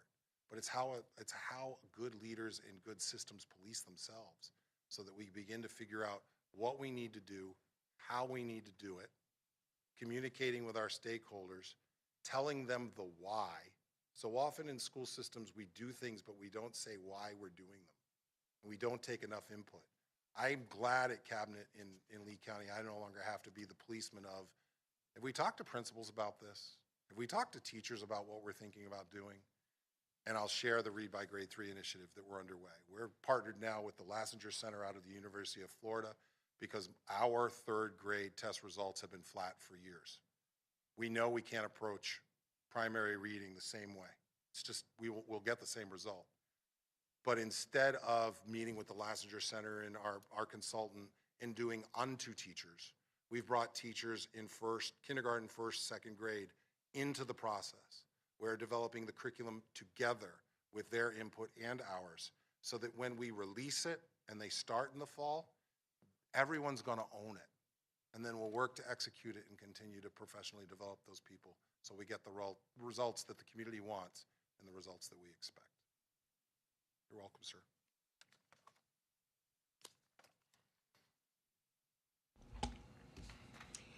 Describe how you have built trust and confidence among parents, teachers, administrators, and the community. How I built it and how I know it, two different questions. How I know it is through a 360 assessment that's anonymous. It gives teachers and administrators and everybody a chance to feedback. And I will tell you that if you build the right culture, not only will they do that, but they'll do it like that director of my technical college. They'll do it like my principal who had to staff a whole middle school this year in the middle of a crisis to staff. Technically, I guess he broke a district rule. He put a post out on a 30,000 member East Lee Facebook that said he was interested if anybody knew a teacher, paraprofessional, would they please just send them their information? Well, 30,000 people represent a whole lot more of connections in the social media world. And I'm proud to say that that young man, and he's young, that young man opened with a fully staffed building. That was part of his strategy, and now we're using that in human resources. So you've got to give people an opportunity to go outside the box and know that they're safe enough, as long as we follow the rules to actually make them employees, that they can look for innovative and creative ways. I believe in something called defined autonomy. If you imagine a big sandbox, and a big one, I want our schools and our other people playing in a sandbox with the buckets and the shovels and the other things we have. The reason why we need them to play with our buckets and shovels is because we only have so much staff centrally that can support a reading curriculum or a math curriculum. So we can't have 87 sites all doing 87 different things, because we'll not be able to support it.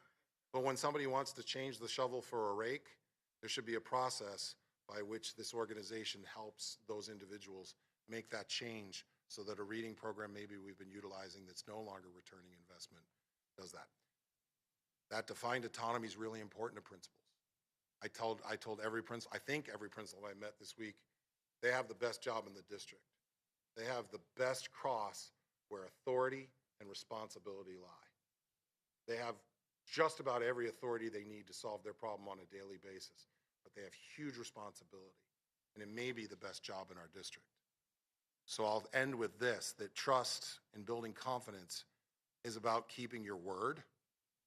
It's about some of the core values I talked about at the beginning. It's about being honest. I finished with a group of administrators today talking about integrity. It's my non-negotiable. I will never sacrifice it, because when you do, you cease to be a leader. I know of no way to recover if you lie and cheat as a leader in a school system. We have to be better examples of that, and my integrity will never allow me to do that. If my moral compass spins, I'm going to point it towards students and student achievement, and I'm going to hold on to that integrity moving forward. Lastly, I would share with you that trust, I know I said this to one of you, trust is a bank account. Think about your own relationships. Think about your own children. Think about your children's relationship with you when they want car keys. How much have they put in the bank before they ask for the withdrawal? You have to ensure that as you transition as a superintendent and as you continue to do the work outside your 100-day plan. 100-day plans should not be 100 days. They should be the way you plan to do the work for the rest of your tenure within a school district. I've not stopped meeting with the community, not stopped meeting with students, not stopped meeting with the individuals who lend their voice to help us make informed decisions. But we must make deposits in the bank account long before we ever have to make a withdrawal. Because we may at some point. There may be that tough decision where we're going to have to, look, we need to give. You need to make sure that you have sufficient funds and you don't draw on a check that doesn't have the funds in the bank account to pay for it. Sorry to speak in a metaphor, but it's the best way I know how to describe it. Thank you, Dr. Bernier. And in closing, we wanted to give you the opportunity to tell us why you're the best choice for our superintendent position. So we've got about 3 more minutes for your closing argument, if you will.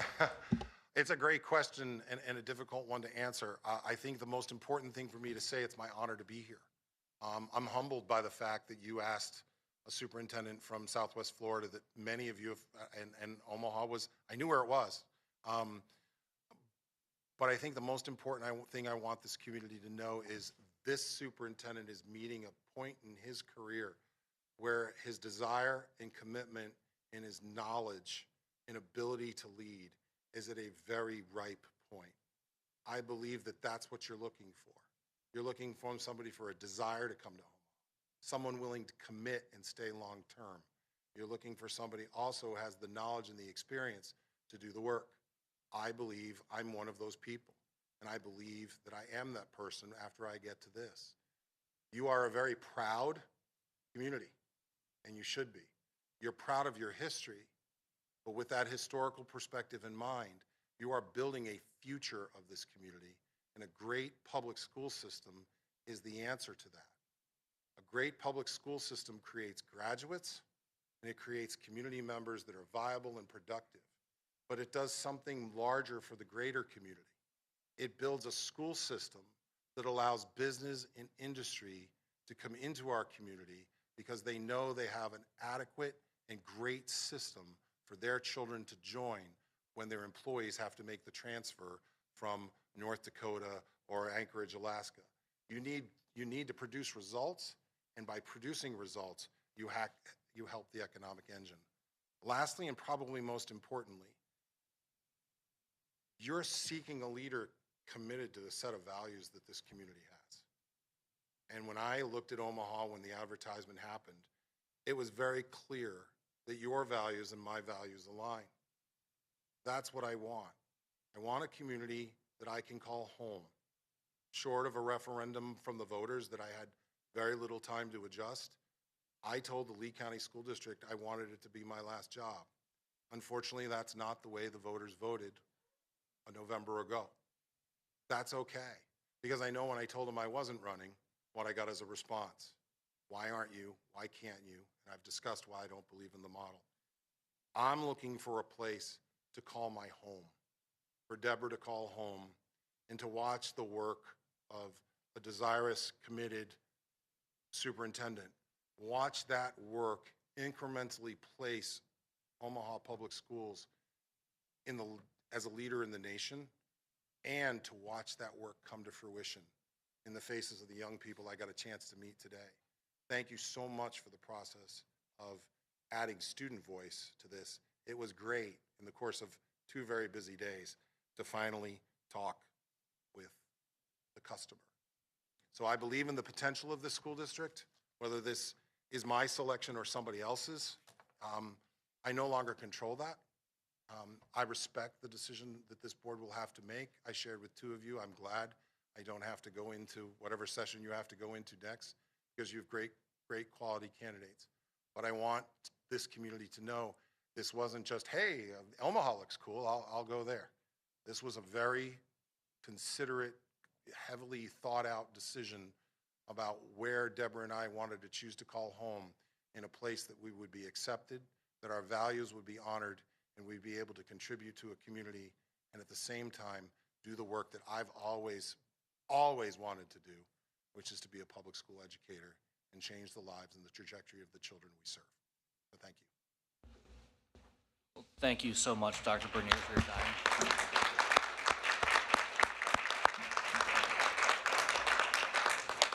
Thank you for your time, everyone. Yeah, thank you for your time you spent with us, your interest in the position over the last few days, sharing your thoughts, your expertise with us, and we greatly appreciate it. So thank you again. Appreciate it, Mr. Chair, members of the board. Thank you.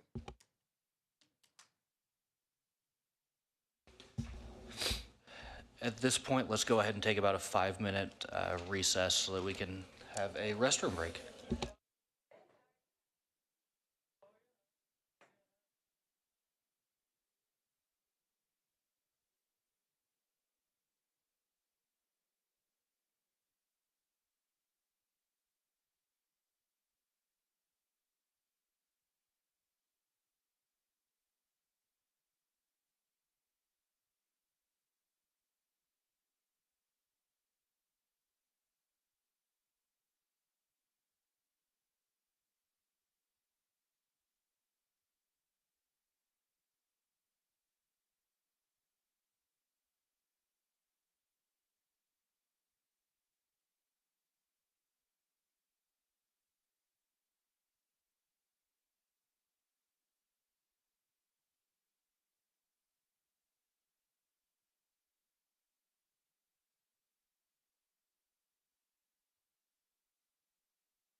1 minute warning, everybody. 1 minute, please.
All right, returning to business, if everybody could please find their seats. The next order of business, item D3, the Superintendent Search Board interview of Thomas Ahart.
Good evening.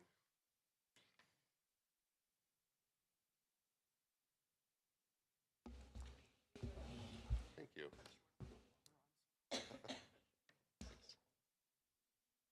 That's fancy. You got me. Thank you. Good, good. All right, Mr. Ahart, welcome. Thank you for joining us. We're excited to have you as a finalist for our superintendent position. We're obviously impressed with your background and experience, and we look forward to getting to know you better throughout the process this evening. So just a little kind of laying out how the process is going to work. So we'll have an hour-long interview session here. Each board member is going to go through, ask you a question. We ask that you have about 3 to 4 minutes for a response. But before we begin, we just ask you to take 2 to 3 minutes to kind of tell us a little bit about yourself, your professional experiences, and what qualifies you to be our next superintendent, if you would. Sure. Thank you, and thank you for having me. It's a privilege to be here, especially on tonight after you've all put in such a amazing amount of energy and coordination to make this happen, this very important decision happen. My name is Thomas Ahart. I've been in public education for 34 years. I spent, I think most importantly, 11 years as a classroom teacher, both in Colorado and the state of Iowa. Went to high school about an hour northeast of here. Grew up on a small farm outside of a little town. Omaha was sort of the center of the world for us at the time. This is where we came for access to any kind of services that you can't find in a small town, for entertainment and so forth. Family has a lot of history here, as my dad and one of my uncles both graduated from Creighton Business School and med school, and because of proximity, have a lot of friends who've attended different universities in town, College of St. Mary's, UNO, Creighton, etc. After 11 years of teaching, where I accidentally, after attending college in Colorado and teaching out there for 7 years, I intended to make a brief stop back in Iowa to help out with some family issues, and obviously I stayed. So I've had the good fortune to teach in some very diverse high schools, and to serve as a curriculum director, a human resources director, a middle school principal, an associate superintendent, an intermediate agency school improvement consultant, and then most recently as a consultant with some large urban districts around the country. So I feel blessed to have had the opportunities that I've had, and I'm really looking for an opportunity to leverage my accumulated wisdom and experience in a place that is a really good fit for me. So thank you for that, and I'll go ahead and take the first question here. So when considering educational improvement efforts, how do you identify best practices and build organizational structure that can produce positive results? Yeah. I know you're probably sick of hearing the word data. Data is really important, but not universally so. I think it's really important that as we assess what the data is telling us, that we're really clear on the value of that data and have real clarity on exactly what that data are telling us. I know that during a lot of my experience, both as a curriculum director and as a superintendent, an associate superintendent, I really couldn't rely on a state assessment, the state assessment that we were required to use to tell us a legitimate story about the effectiveness of our teachers, because there was our test had never been validated. It had never met the federal standard for technical adequacy and validity. So we had to, as a team, as a collective, bring to our board alternate measures that hopefully were not too time-consuming and eat up too much instructional time, but that we could we could invest our energy in. That would provide data, actionable data for our teachers and our building level administrators to modify instruction with. So I think that's really important to really be specific about what data are being used to make what assessments. So that's one piece of it. Research also very important in identifying best practice. However, it's really important that you match conditions to conditions. And so a lot of things that perhaps might work really effectively at an elementary school in, say, the Millard School District isn't necessarily a no-brainer to apply to one of the schools in OPS. We have to recognize, most important is recognize the starting point of each of the students who we're trying to serve, and making sure that we're modifying whatever inputs those are, specifically instruction and the materials that we're providing to help students engage with that instruction that are appropriate for those students. There's very little that we can take for granted. I know a lot of us who originally trained as teachers were taught to connect with prior learning. Well, the prior learning that our students bring to us is now so varied student to student in a classroom that a lot of traditional practices that we may have found effective in the past just don't apply effectively in the kind of diverse environment that we're trying to address in OPS and that I've worked in elsewhere. So I think being hypercritical about what materials we're providing for teachers to use, to engage with, so that our students are finding meaning within the materials that we're using to instruct, whatever the content area. They need to see themselves in the materials that we use, and they need to see themselves being successful as modeled by our adults. So I guess, and to sort of summarize, we need to use data, but we have to use data really, really critically, because it's really easy to make sweeping judgments and really miss the links that aren't currently being connected to accelerate learning for students.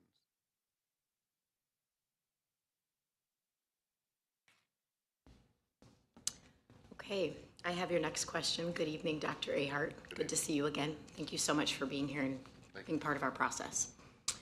Okay, question 2.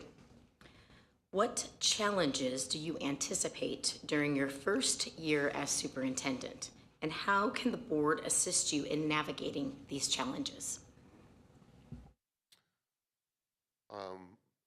To be quite frank, there will be a large number of challenges if I were to be given the privilege of serving as superintendent, partly because I'll be new to this community, partly because of the size of the community. When you're serving, the number of students, nearly 60,000 students, that's a lot of community to really engage with. That's something I look forward to doing, but something that could be greatly accelerated by being informed by the board's leadership on where I need to prioritize my time and make sure I'm hitting the most important connections first and begin developing those hopefully really long-term relationships.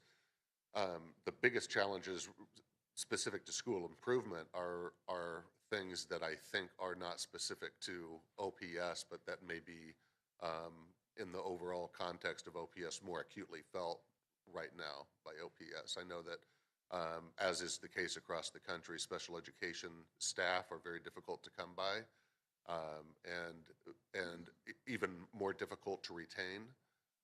So I think, although I don't think this is something that all the solutions can come from in-house, we have to do everything we can as a system to ensure that we're removing any barriers that potential candidates are experiencing from deciding to join the OPS team, and then ensuring that we're creating conditions where once they've joined the team, they really want to stay. But again, that's a challenge well beyond the OPS experience, but more acutely felt here because of a more intense need. Another piece that I think is always present in a district of this size is ensuring that we're very intentionally connecting an employee's experience as a valued member of their particular school community, but also as a valued member of the district community at broadly speaking. It's really important to me that each of the employees that I'm charged with supervising and employing feel that they're in a position to give their best to the district, that they're on the right seat on the bus, and that they feel valued. And I want them to feel that in their school building, but I also want them to feel that about the district, and that they're looking for their next opportunity within OPS, to grow themselves within OPS, so we can capture that institutional wisdom and those different perspectives on an ongoing basis. And I think that will also help us diversify our professional staff as well. So in looking at what I understand right now, with having limited access to everything I would want access to make an absolute concrete decision, I think the special education issue is one that we need to address in a timely and decisive manner. And I think intentionally building and actively building that stickiness or that connectedness within the district to help us start building a more solid foundation for attracting and retaining staff of all description would be the two big, kind of the two big rocks to start with. Thank you.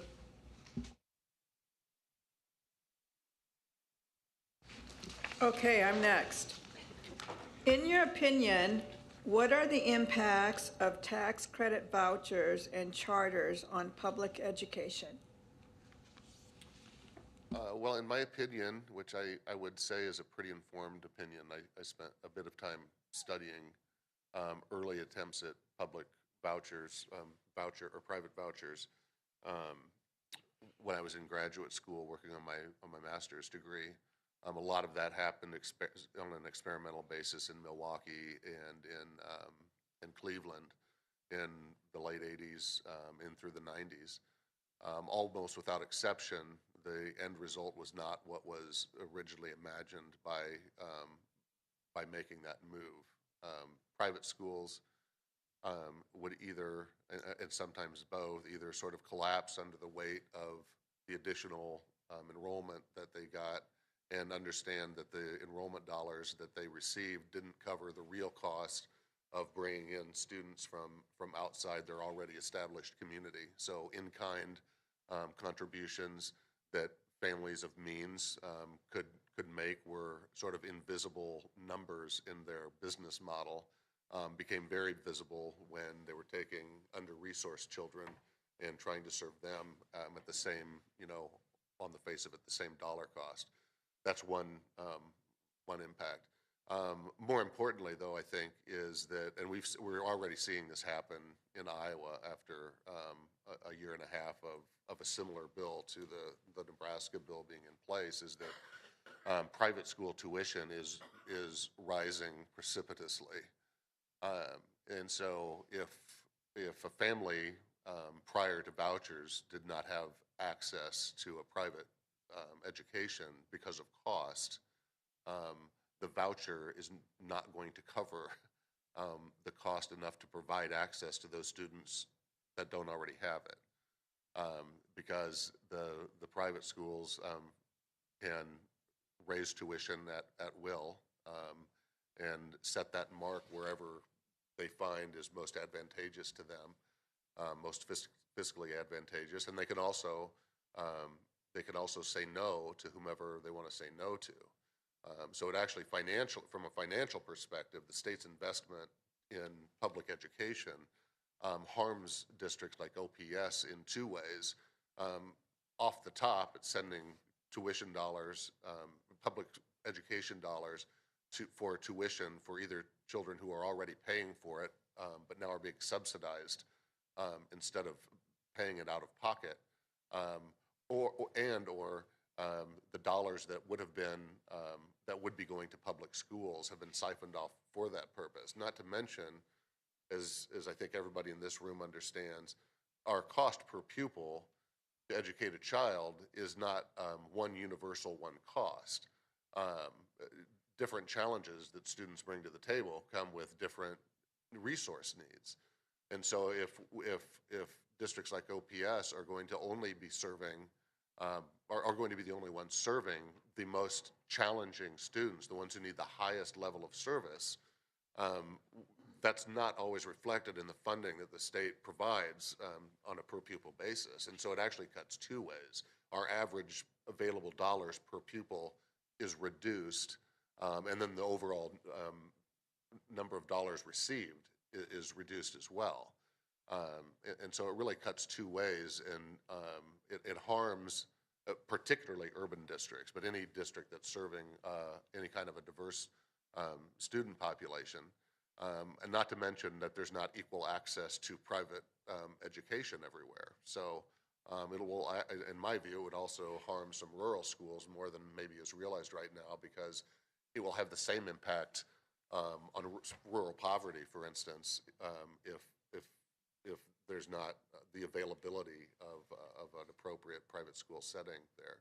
So it provides choice, I would say, to almost nobody who doesn't already have choice. And it takes dollars that are sorely needed for students with real needs and subsidizes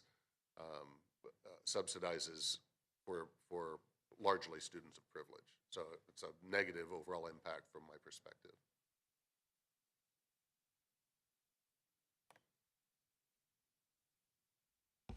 I have the next question.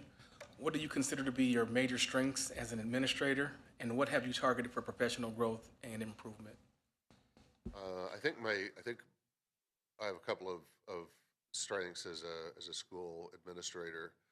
I have pretty broad experience, so I've had direct responsibility for most of the major functions of a school district. So I think I approach, and my education is a little bit non-traditional for a superintendent. So I think my master's of public administration gives me a different perspective on looking at a lot of the non-instructional but crucial elements to running a school district, even though most of my formal background is in teaching and learning functions. I think that I've spent enough time in different roles, but particularly as a superintendent and as a teacher. I was actually a teacher longer than I've been anything else, that I always have implanted in my thinking how every decision we make is going to impact students and the teacher or teachers that they're interacting with, because I really believe that's the fundamental building block of the education system. So that's one strength. I think another strength that I have is that I think I've demonstrated time after time that I'm not reluctant to take a well-calculated risk if there's a potential high payoff for our students, and I think I'm comfortable pointing out that when we repeat practices that have not yielded success in the past, then they ought to be abandoned, and that adult behavior has to change to make sure that we're getting the results that our students deserve. For areas of growth, I know that sometimes I have to work on my patience. Once we get some mojo going behind what I think is a really good idea, I start to feel a really pressing need to deliver for our students as soon as possible. I think I'm better now at recognizing when that might be a little bit over the top and I need to push the clutch in a little bit and make sure that the system can do its work appropriately. And another thing that I need to continue to work on, but where I think it's probably been the largest area of growth for me, is to intentionally seek the input and feedback from various audiences earlier than maybe the tradition is, so that we can hopefully identify or completely avoid some hiccups or snags along the way, because people have had an opportunity before they felt like they were victims of a decision to inform the decision. Thank you. Thank you. Good evening again. What process would you put in place to ensure that high-quality teachers and staff members are recruited and retained? I'm not sure how succinctly I can put this into one process, but there are a number of steps that I would definitely take. I think one thing that the district always needs to do is to ensure that from a compensation perspective, that we have internal equity position to position, and that we have external competitiveness. So there shouldn't be a huge disparity position by position when you compare OPS with any other organization for a like position. Opportunities now to work in a lot of industries that aren't necessarily headquartered in OPS are much more available now, and that's another element of competition that we face, not just from the broader educational community. So I think that internal equity and external competitiveness is really important, and something that we need to continually revisit as we cycle through economic changes. The second piece of that is ensuring that we're viewing our staff as professionals, and that we're identifying every way that we can for them to feel as though they're being treated as professionals and are valued for the service that they're providing to our students. A lot of times I think people refer to public school as not the real world. Public school is the real world in spades. What we have is a microcosm of of our international population right here in Omaha in our schools.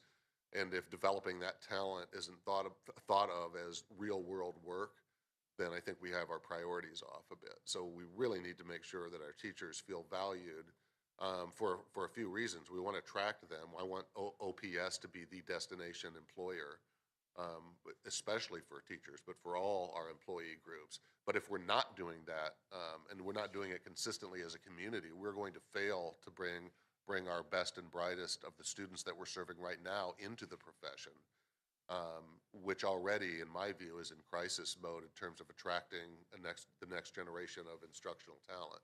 So we have to take that mission extremely seriously. Our staff need to have a positive experience. They need to be recognized regularly and meaningfully.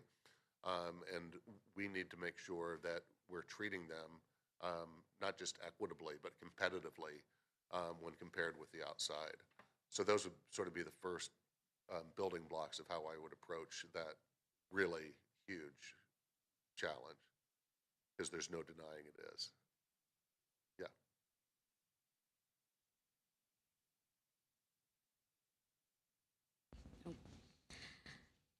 Thank you. Please provide examples of your experiences, accomplishments, and challenges when addressing the work of diversity, equity, and inclusion, and how it has impacted the academic achievement gap. All right.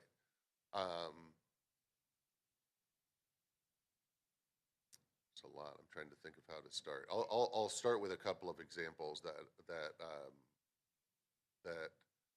I think are maybe a little bit unique to other things maybe that you've heard. We looked in Des Moines, when I was in Des Moines, at a student body whose country of birth spanned over 108 different countries. We had a starting football team at one of our schools where half of the team was not even born in the United States, and none of them knew anything about football until they got to North, So when we start thinking about the experiences that most of us probably had growing up, that's not typical of most of the students that OPS serves, or that certainly that we served in TMPS. So I really charged our schools with and at central office we started really keeping really close track of this. How many of our students are not just participating in, but successfully completing a season, whatever that season looks like, of extracurricular activities, whether that's athletics or music, orchestra, theater, whatever, chess club, debate, speech and debate, whatever. And as you might imagine, when we started doing that, we found pretty wide disparity among our different student groups. And so while we continually worked on improving academic experiences for our students, all kids are alike in a lot of ways. Kids are not going to do well, typically they're not going to do well in school if they don't feel connected with their school. So we started looking for really creative ways. Our building staff started looking for really creative ways to provide extracurricular activities that were responsive to the wants and needs of the students that they served.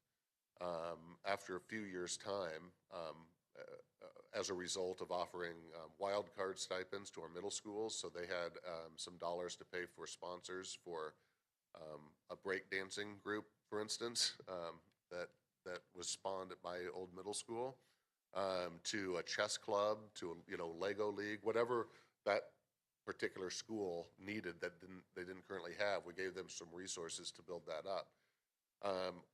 At the high school level, our activities directors, we rewrote and then rehired for that position, and we changed the title to Director of Activities and Equity. And they were really charged with ensuring that every single student in that school, at least on a percentage basis, were participating equally in extracurricular activities. So of course we continued to encourage participation in all of the standard activities that we all had growing up, athletics, band, music, and so forth. But we also provided some stuff that was a bit unusual, and changed how we were providing some of the more traditional, like in music, for instance, playing more African-based orchestrations, and then encouraging the Music Association to actually not penalize us for that, taking on some battles like that.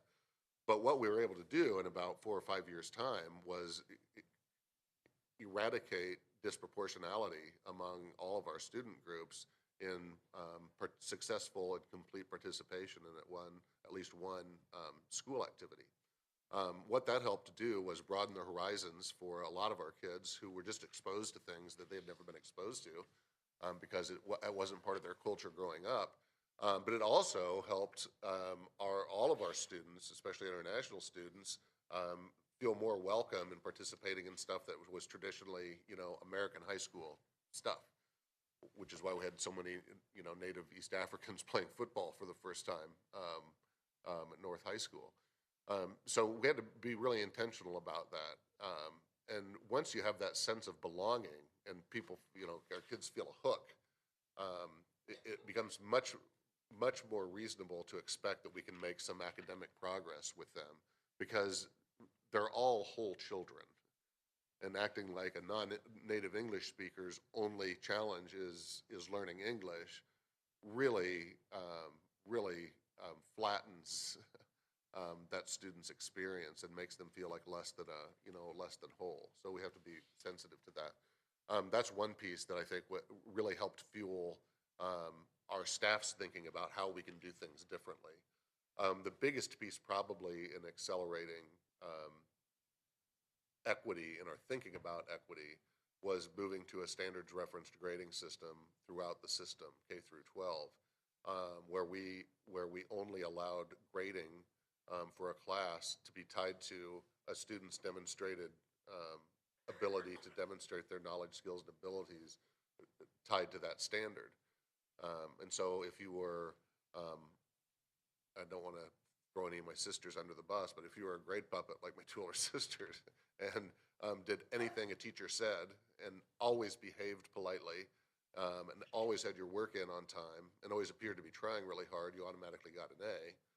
And if you were somebody like, say, their little brother who maybe pushed the boundaries a little bit from a behavior perspective, didn't do homework that he didn't find meaningful, and spent more time, working on jazz band and football, you didn't do as well. And then you take your ACTs and realize, maybe the kid who got bad grades actually got better ACT scores because the grades aren't reflective of what the child really knows. And so when you have a lot of children who are in our schools who, for a lot of reasons, being born in a different country or not coming from a home that traditionally has had positive experiences in school, they don't know how to play the game of school, and they shouldn't be judged on that. What we're trying to do is make sure that they know the knowledge, skills, and abilities that we're charged with instilling on them. If there's a behavior issue, there's a behavior issue that should have no bearing on their grade. If they don't have the ability because of their home life to legitimately have a place to do practice homework, that shouldn't be reflected in their grade. And I don't want to get into all the particulars of standards reference grading, but I can tell you it changed the thinking of our staff, and it also opened up some really important windows for us to be more successful with our special education students and our English language learner students, to bridge that, to successfully scaffold to grade level instruction, which is the single biggest reason why we don't have more students exiting special education, to kind of get at that earlier issue, is because oftentimes they're not provided an actual opportunity to demonstrate that they can meet that standard, because we think from almost a pathology model instead of a growth model. So we have to look at what impact our system is having and intentionally, and what inadvertent challenges we're creating by not having the right system in place. So I'm not a universal proponent of standards-based grading, but I can tell you the thinking that went into that and the rationale with which we used to sell it to our teachers and to our administrators, and most importantly our families, went light years to getting us to have the right conversations about how we were treating kids in our classrooms, and having honesty and transparency about what our grades really meant. So we weren't lying to kids about how successful they were or weren't. We could validate their grades through external measures, and then we started feeling like, okay, we've leveled the playing field pretty considerably, and we've tried to address issues that are non-academic in ways that they're not punished in their academic reporting. That was a little bit longer answer than I wanted, but it's shifting how we traditionally do business to recognize that equity has to be the driver of any school improvement effort, or we're going to continue to get the same disproportionate results, and our same populations are going to continue to be underserved.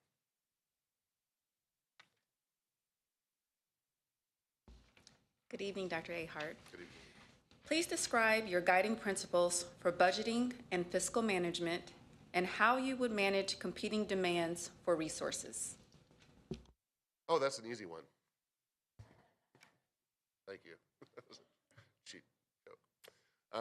First, I think from my perspective, we need to look at what's in place and what we've made commitments to, and ensure. And if we've done it right on the front end, this shouldn't be a huge challenge. But ensure that we can continue to fuel at an acceptable level the initiatives that we have currently in place.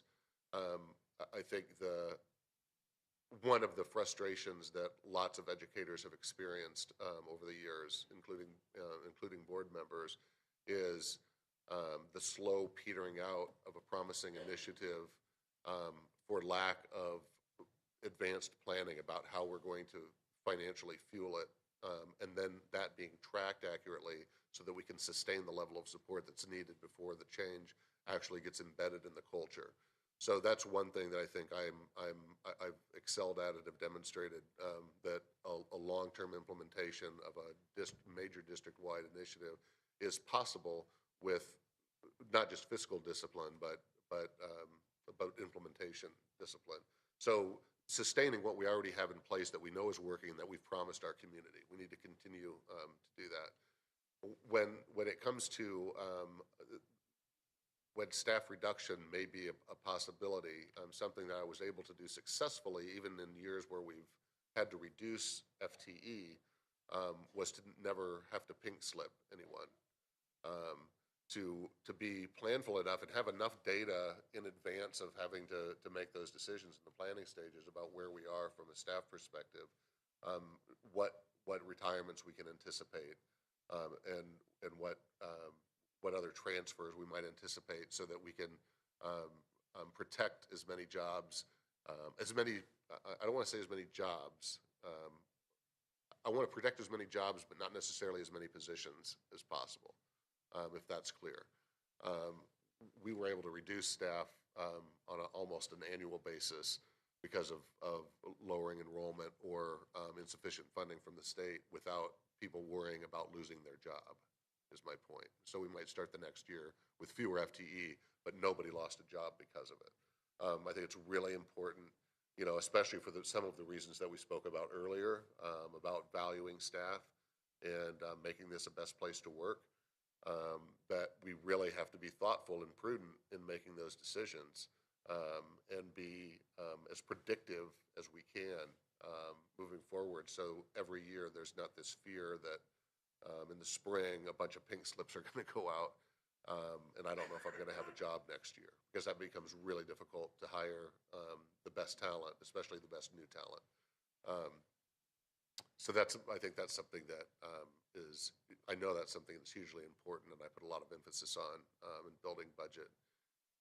In making those really difficult decisions, it's always, that's always tough when you have to choose between two things. But I think it's important to bring all the things to the table that might be possibilities in helping ease that decision. Oftentimes there's something floating out here that's been avoided for a long time, and maybe that's the right time to bring that back to the table and say, is this something that we still believe in? Is this something that's still serving the needs of our students and the needs of our staff? And maybe it's something that we have to make an intentional decision about abandoning, so that we can use those resources to more effectively fuel what our current plan is and what the current needs of our students and staff are.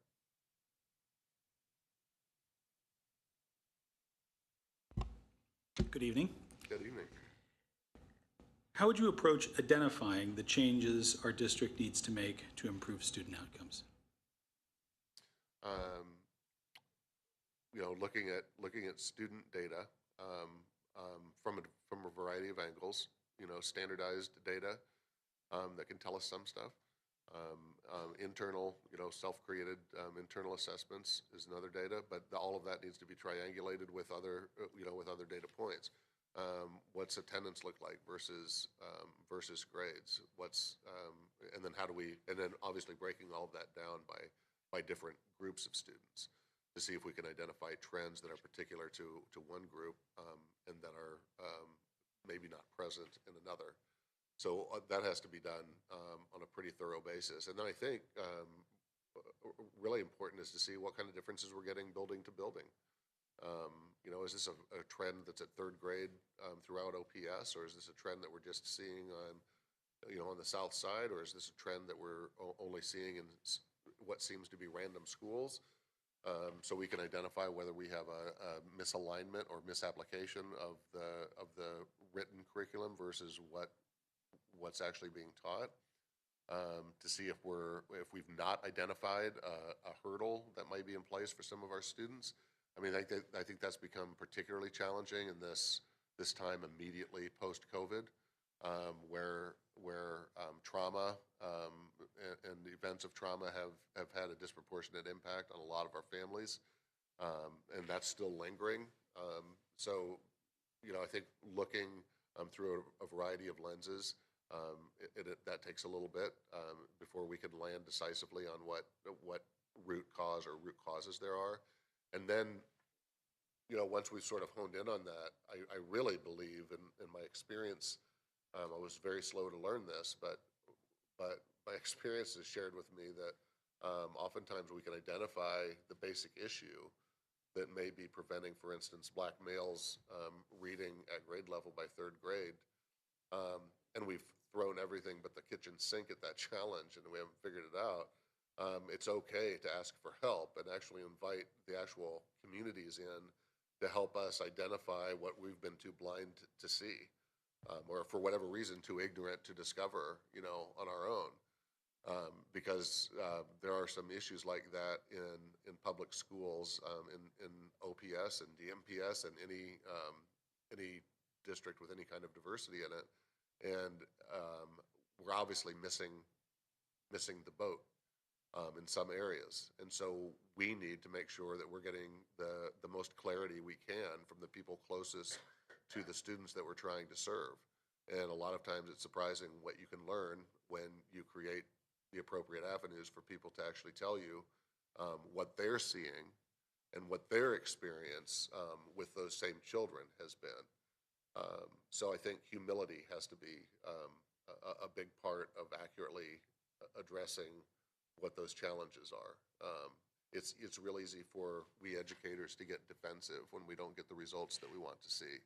And we have to always be vigilant that we're humble enough to own that we need to own those results, and we have to go back at it with a different game plan if we're really committed to those students reaching their potential.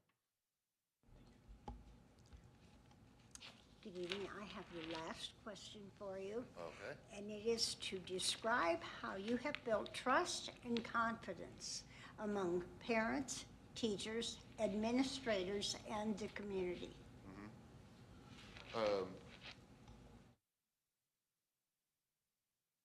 Always, I think the process of building trust is a cumulative process. So you can't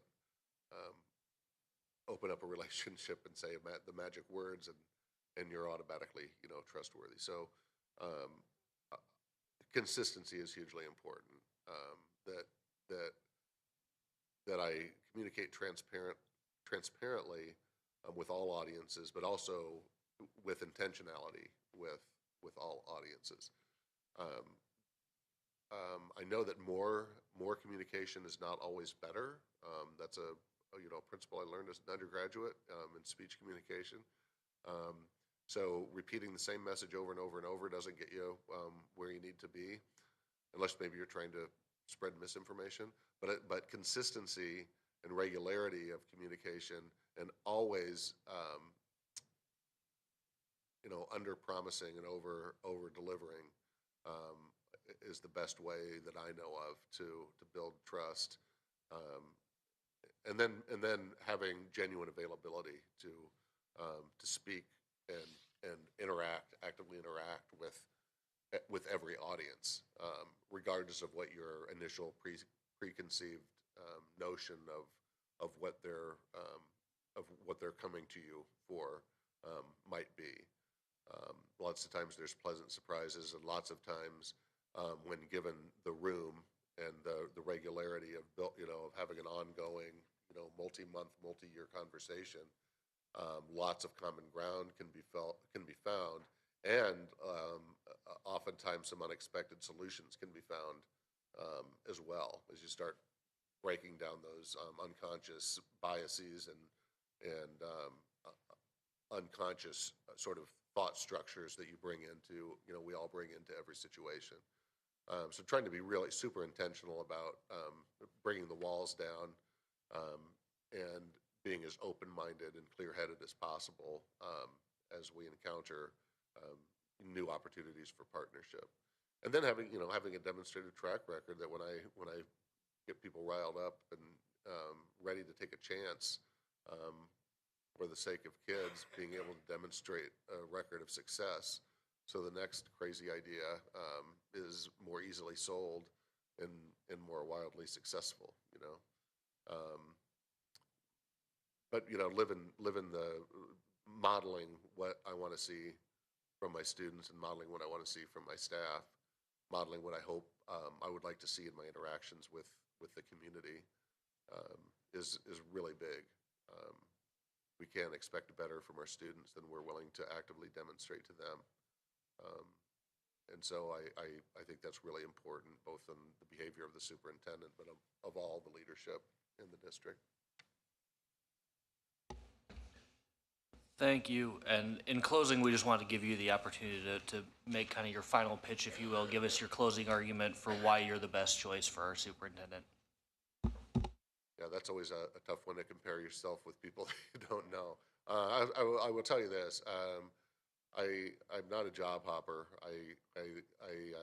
When I decide I'm going to go after something, I want to make a commitment because to me, the most fulfilling thing that you can do as an educator is plant seeds and nurture, that initiative, and watch that take shape and grow and flourish and have it really pay off in real terms for opportunities for kids. And real change, especially if you're talking about a system the size of Omaha, you're not going to see that happen in 2 or 3 or 5 years. You're talking about a 7-year full implementation process on a systems change, and that's I think that's one of the things that public schools have suffered from is too frequent changes in leadership at the top, where to building level staff, it kind of feels like the clutch got pushed in, and we're going generally in the same direction, but we're not sure if we're going to continue going in that direction, and you really start losing momentum. So I find it extremely exciting to consider serving as the instructional leader for OPS. I've been familiar with the community for a very long time. There are huge parallels between where I've spent my time as a superintendent at DMPS when compared with Omaha. And I know that I've demonstrated this in a variety of roles, but even as superintendent, I've been able to effectively impact how we do our business of business and finance, how we do our HR work, how we do our curriculum and instruction, assessment data and evaluation work to ensure that we're all aligned and rowing in the same direction to get results for kids. I have a 12-year-old. My wife and I have a 12-year-old that is really excited to make a move at some point, and he'll be starting 7th grade next fall. We don't want to move him after that. He hasn't ever had to move before, and that's really important to me. I've looked at lots of different opportunities. There's very few that I pursue because I want the next step in my career to be a place where I can effectively leverage some accumulated and I think really valuable experience and expertise developed over time. And a setting like Omaha is almost picture perfect for me, I think, to take that next step and to really leverage what I've been able to sort of develop from my personal experience over the last 34 years. Thank you so much for your time with us. Please join me in thanking Dr. Ahart. Thank you for having me. Dr. Ahart, thank you again for your time with us, not only this evening, but over the last few days. Thank you for your interest in the position. Very much Thank you for appreciate joining the us. opportunity. Thank you. It's been a privilege.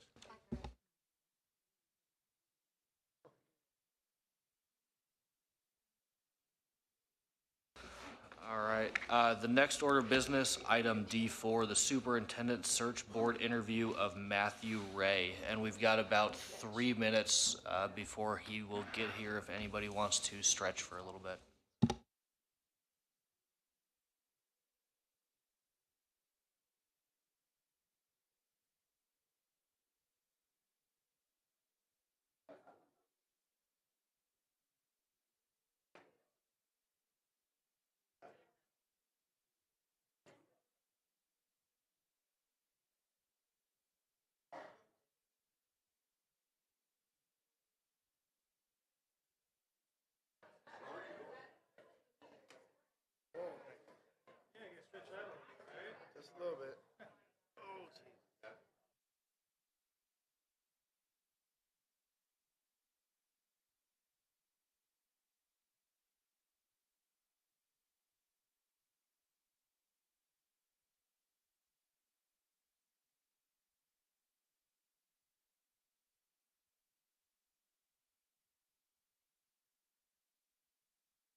Well, Mr. Ray, welcome to the OPS boardroom. We're excited to have you as a finalist for our superintendent position. We're obviously impressed with your background and experience and look forward to getting to know you better over this interview process. So just a little ground rules on kind of how the interview is going to work. So each your interview is going to be capped at 1 hour. Each board member is going to ask you one question, and you'll have approximately 3 to 4 minutes to respond and answer that question. Before we begin, though, we just want to give you 2 to 3 minutes to kind of tell us about yourself, your experiences, and what qualifies you to be our next superintendent. Well, thank you very much, and thank you for the group that stuck around. It's been longer for me than it has been for you. So thanks. This is my 27th year in the Omaha Public Schools. I student taught in the Omaha Public Schools. I substitute taught in the Omaha Public Schools. I taught in the Omaha Public Schools. And my career, other than the short time at Kentucky Fried Chicken, has been with the Omaha Public Schools. I'm committed to the Omaha Public Schools. All 3 of my children graduated from the Omaha Public Schools. I'm very proud of the education they received. I'd put it up against anybody else in any other school district. In that time with the Omaha Public Schools, I worked in student community services. I held several different interim positions, from the interim school improvement position to curriculum instruction, to the board secretary, to the executive director of student community services, to the chief of staff, and then to the deputy superintendent. And then the last 8 months, I've served as the interim superintendent of public schools. Thank you, Mr. Ray. I'll go ahead and kick it off with the first question. When considering educational improvement efforts, how do you identify best practices and build an organizational structure that can produce positive results? So I think you've experienced it in the 8 months that I've been interim superintendent. We're aligning the school district to a common purpose of school improvement. We're not only aligning what you see as a board, but what our principals are getting in professional development. We're bringing the organization along. We have high expectations.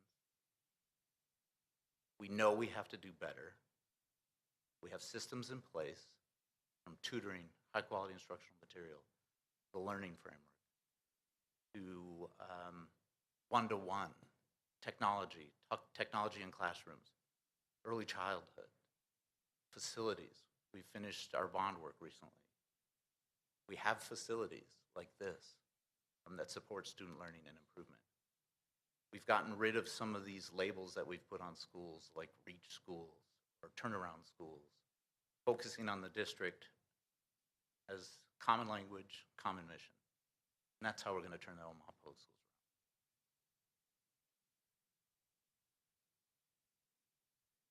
around. And if you could pull your microphone a little bit closer. We're having a little bit of trouble hearing. Thank you.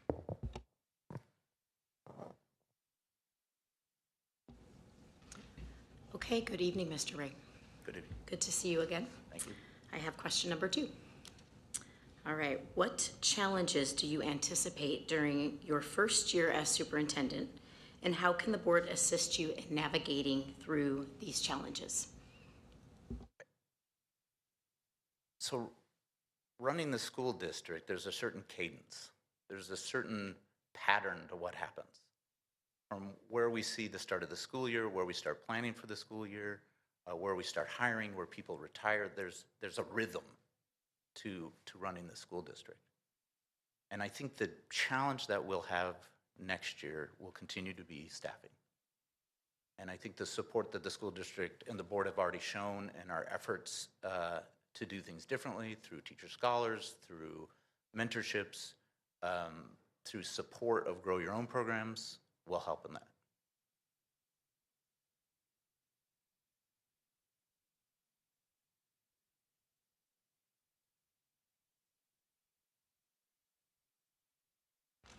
Okay, I'm next.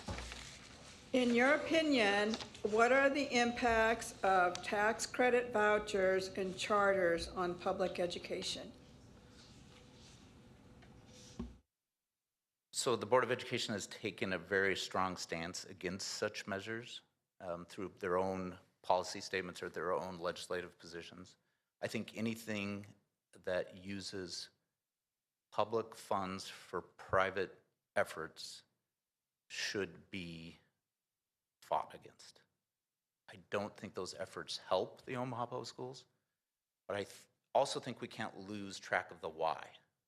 Why do people feel the need to move away from the Omaha Public Schools? Why do so many people have these feelings about our school district that they're looking for alternatives? And I think that comes down to our willingness to change and our willingness to acknowledge our foibles and move on from them and continually focus on improving student outcomes. We can't lose track of the why.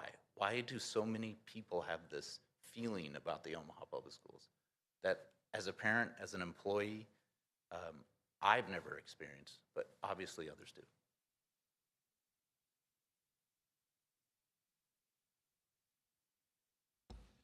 Thank you. I have the next question. What do you consider to be your major strengths as an administrator, and what have you targeted for professional growth and improvement? My major strength is my ability to see the big picture and also anticipate things coming around the corner. My years of working with 4 superintendents, multiple board members, I've been able to anticipate what's coming and understand the big picture of the impact with the organization, not just on students, but on staff. My professional development, probably where I fall short, is I assume that people will follow up and do things that I ask them to do without necessarily the checkup. So where I fall short is if I ask people to do something, I assume they're going to do it. And I don't always follow up. So that's an area that I have to improve on.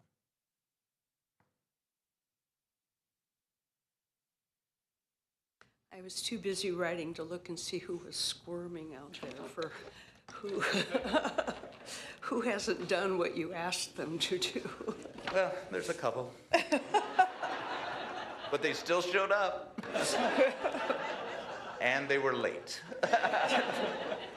Well, with that being said, how are you going to retain, no, let me do the whole question.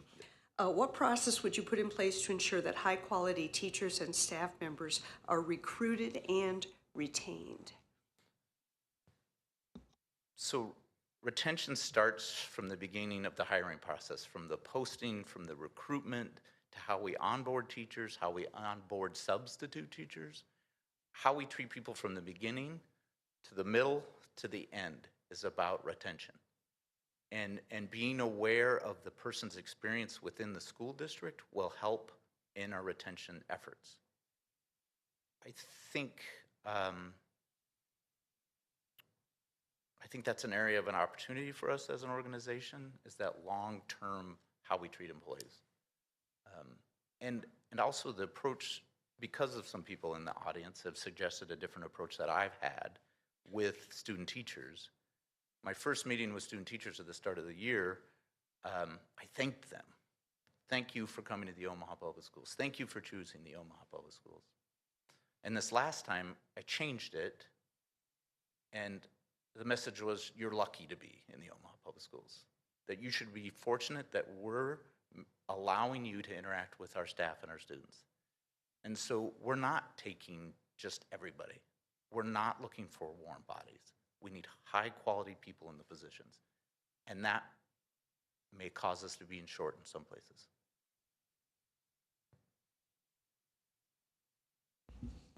Thank you. Good evening, Mr. Ray. Your next question is pretty long-winded, so I'll go slow. Please provide examples of your experiences, accomplishments, and challenges when addressing the work of diversity, equity, and inclusion, and how it has impacted the academic achievement gap. That is a long one. My whole entire experience has been working with the Omaha Public Schools. I never worked in a school district that was different from the Omaha Public Schools. Everything that I've done is about the kids that we serve and the diversity of the children that we serve. There are people in this room that are here tonight that may not have agreed with me on some things, may not even like me, but they'll agree that I've always had kids in mind.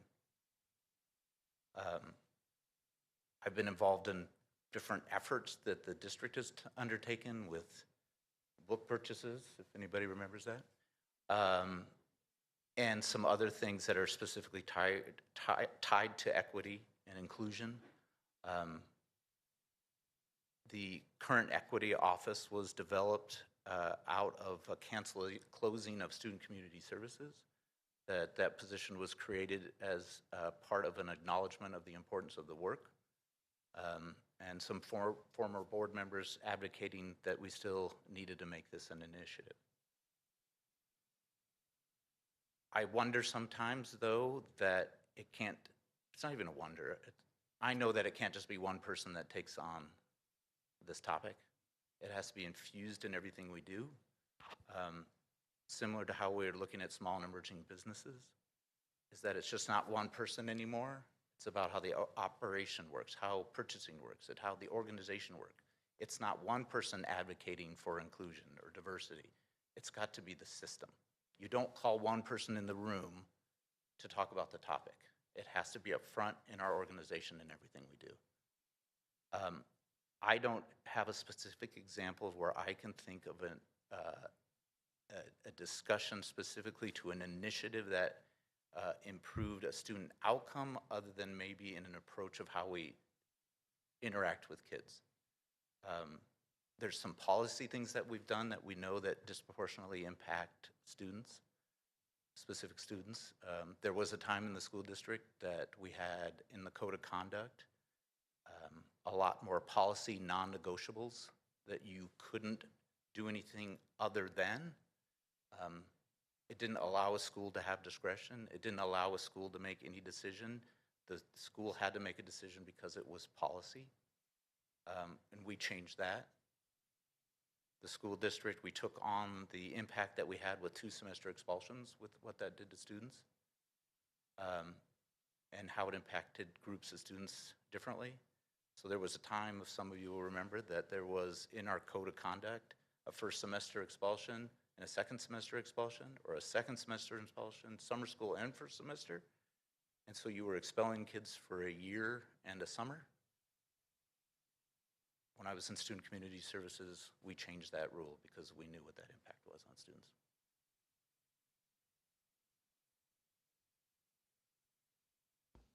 Good evening, Mr. Ray. Good evening. Please describe your guiding principles for budgeting and fiscal management and how you would manage competing demands for resources. So I don't believe in spending money just to spend money. I am probably very conservative in spending. The process that we undertook as part of this budget cycle, because I was transitioning to the interim superintendent, so we treated that as it was the budget, my budget essentially, as superintendent. We looked at what our need was. We asked departments like what else they would need or what other things they'd like to have. We prioritized it and made a decision as a group of what things we'd move forward. We're entering into a very similar process for this budget cycle. Every department head, division head probably has a vision of what more they need or what more they'd want. We've said to put it in the budget so we can have a discussion about where it fits in. I'm very aware of how much money we spend, the percentage we spend on people, very aware of what we can sustain and how we sustain those purchases in people long term. We all know that there will be a point in our history, in our future, hopefully, that we'll have to spend $50+ million for our retirement. So we have to be aware of an additional ARC payment of $50 million. $50 million. So decisions that we're making today impact our ability to pay that $50 million.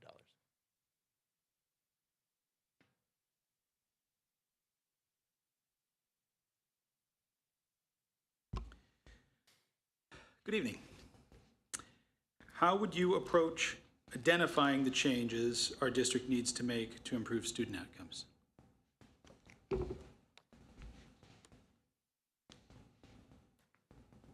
Nobody in the organization wants to remain stagnant. Nobody is comfortable where we are in the district. If they are, they shouldn't be employed by the Omaha Public Schools. We know we have to change, but that change is, it's not a new song. We can't keep changing songs every 4 years, 5 years, 3 years. We know the song, we have to stick with it, but we have to change the tempo. We have to change the chorus. We have to do better at identifying what we're good at and really nail it before we move on to something else. So my vision of this is changing how we look at the strategic plan that's coming up. Our strategic plan will be up next year. Board approved strategic plan. We should start having those discussions now about the future and what we as a district want to move towards. We need a moonshot. And it's time that the district takes on the moonshot and that's our priority. CCAP has been wonderful. It moves people, it gives people purpose, it gives people experiences, but CCAP can't define our district. It can't slow us down in what we have to get done. We have to keep moving, and we have to let things take, catch, and keep moving and decide what we want to focus on. We need a moonshot. Thank you.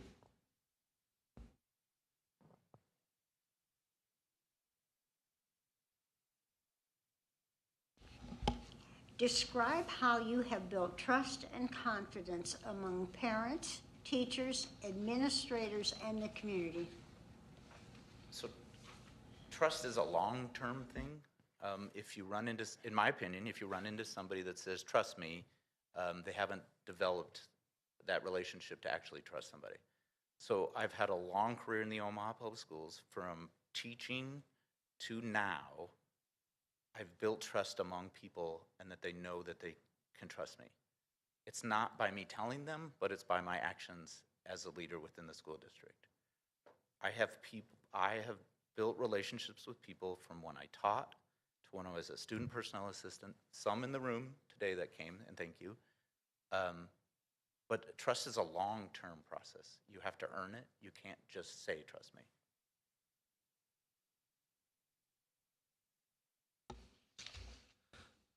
Thank you for your time with us this evening, Mr. Ray. In closing, we just want to give you the opportunity to make some closing remarks, closing pitch, if you will, and give us your final rationale why you feel you're the best candidate for our superintendent position. So I brought a one-pager. I'm a big fan of one-pagers that kind of outlines the course I want to set in the next sometimes days, depending on how the night works, till how the night ends up and moving forward in the next couple months. It's not a transition plan because I'm here. I'm doing the work, but Dr. McFarland, is it okay if I approach the bench? Is that? Yeah.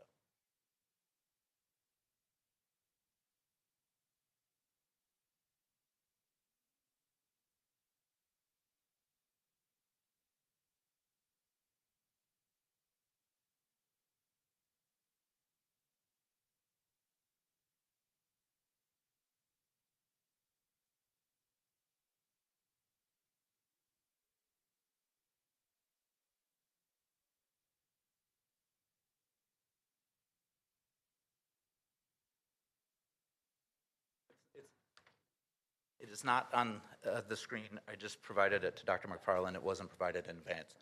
But this gives my three areas that I'd like to focus on in the next couple months to the end of the school year. One, and we've talked about this a little bit, about the implementation of the strategic plan and then looking forward in that strategic plan. Two, I think there's time to take a breath and see how the last 8 months have been as the interim superintendent. What have we learned together in this time period? What has the organization learned from it in this 8 months? I've outlined the objectives for others, for both those.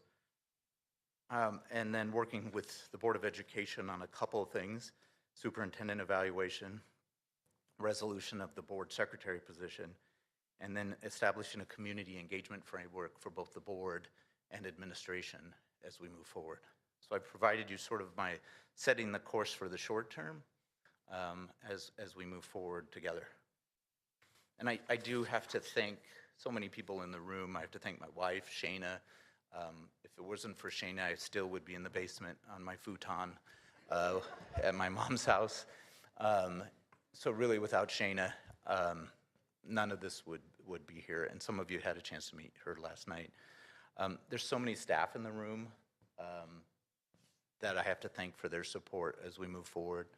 Amy Williams had to sit with me for 3 hours before, so thank you, Amy. Shane Ryan had to drive me around to see schools. Thank you, Shane. But thank you to the Board of Education for taking a risk on me to be the interim superintendent. It has been the best year or 8 months of my career, so thank you. Thank you, Mr. Wright. Can we please?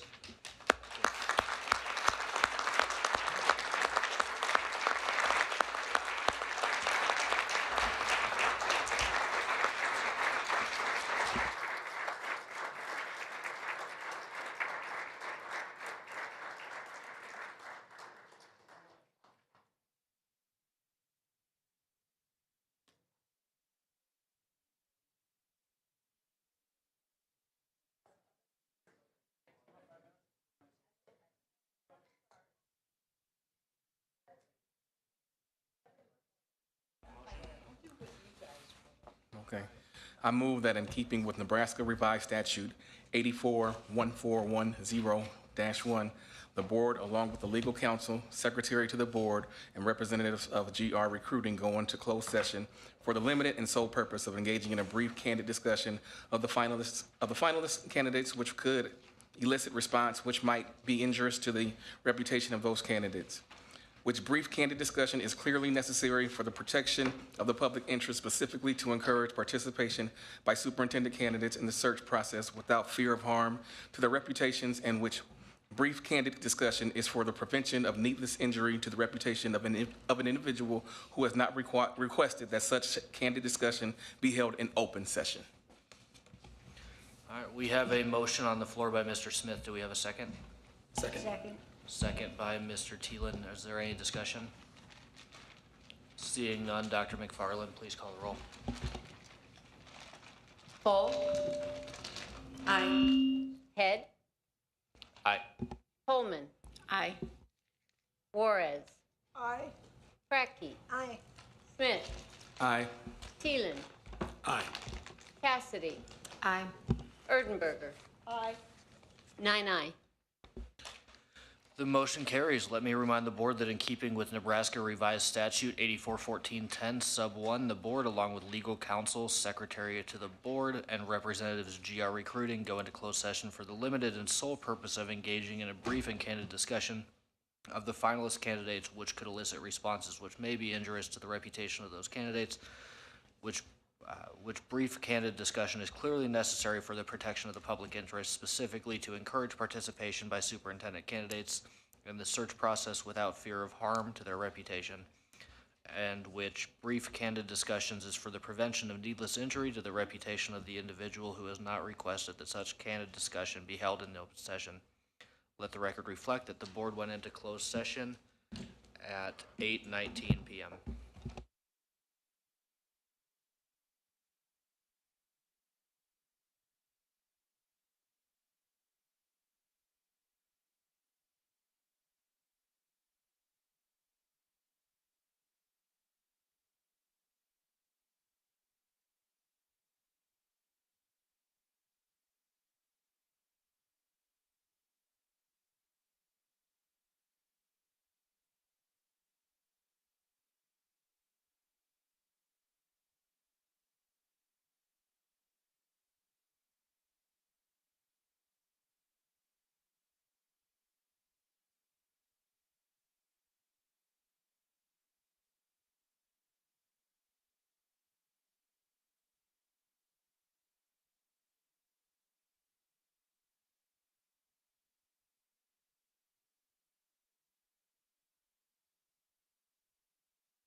Let the record reflect the board came out of closed session at 9:44 p.m.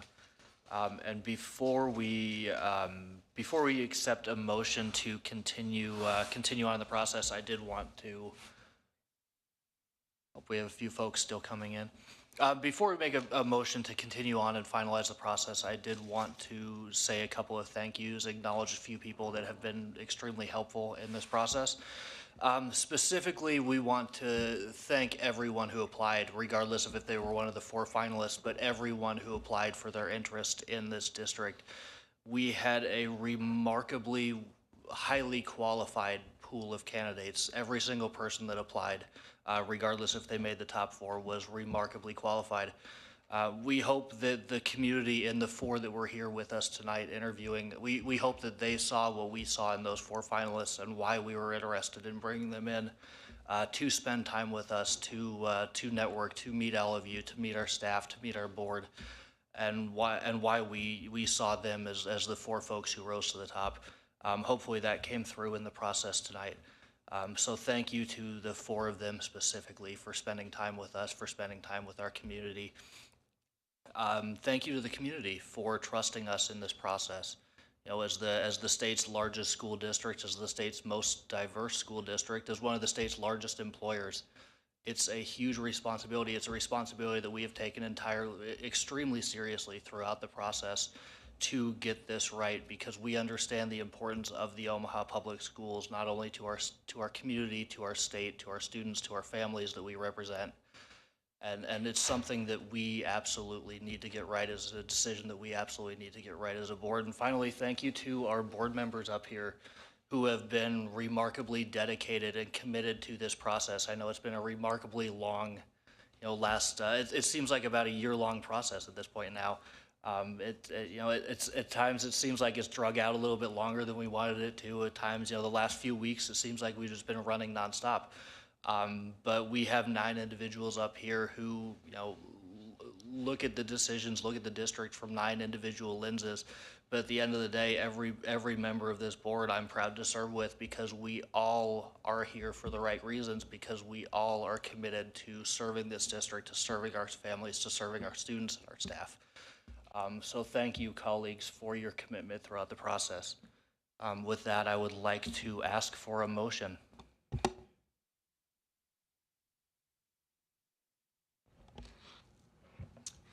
I move that the Board of Education hereby conditionally offers the position of Superintendent of the Omaha Public Schools to Matthew Ray, subject to completion of the normal human resources protocol and successful negotiation of a final contract with district legal counsel to be approved by the board upon completion of such negotiations.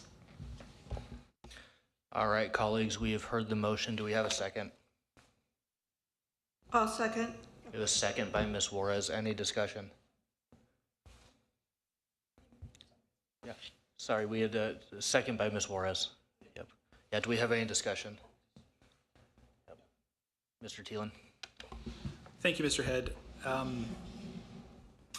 I'm just over 3 years on the board. All of that time with Matt Ray as a part of my board experience as board secretary and then interim superintendent. And over the last year in particular, I have seen the green shoots of change in our district. And I really look forward to seeing that followed through on and seeing where that goes. So I would support the motion. Thank you. Thank you. Any further discussion? Ms. Full. I would just like to say that I hope Mr. Ray proves me wrong. Thank you. Any further discussion, colleagues? Ms. Erdenberger. I just wanted to follow up on what you had said earlier, Mr. Head. This was, as you can imagine, I mean, we were there for over an hour, but not much over an hour, because we take this so seriously. And while I think you included them in your thank you, I want to also acknowledge that we were brought some remarkably good candidates. You saw them here tonight. Thank you very much to our search company for making our life so difficult. We didn't go back there and just have 5 minutes and go, okay, good, we're good. We analyzed, and there were pluses and minuses for absolutely every candidate that you saw tonight. And we spent a lot of time talking about the minuses because we needed to compare and contrast. And that resulted in us being able to support this motion. Thank you very much. Thank you. Any other discussion, colleagues? Ms. Juarez? Thank you, President Head.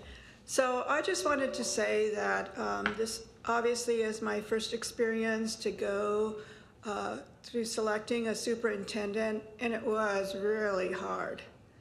And I did have sleepless nights, believe me. And I do think that the quality that we had was just amazing, absolutely amazing. And I think that what really helped me a lot is I do believe that Mr. Ray will make some changes because, you know, he has discussed them with me, and I have been very vocal about it, that I do think that there are some changes that needed to be made. And I appreciated that, you know, on his own, he initiated the call, and he was always willing to listen to me. And that really was something in the back of my mind when I was thinking about our future superintendent. Thank you. Thank you. Ms. Cassidy? Thank you, President Head. If my face looks like this has been a struggle, it's because it has been. This has been a very, very, very tough week and a very hard decision tonight, but I want to thank GR Recruiting for giving us such a hard decision. Honestly, you guys, the quality of these candidates is what made this so hard. We really had 4 gentlemen that are just good human beings. I mean, we really got to know these candidates this week, and I think that's what makes this really hard, is they're not only fine educators that have profound leadership skills, but they are just 4 really great men.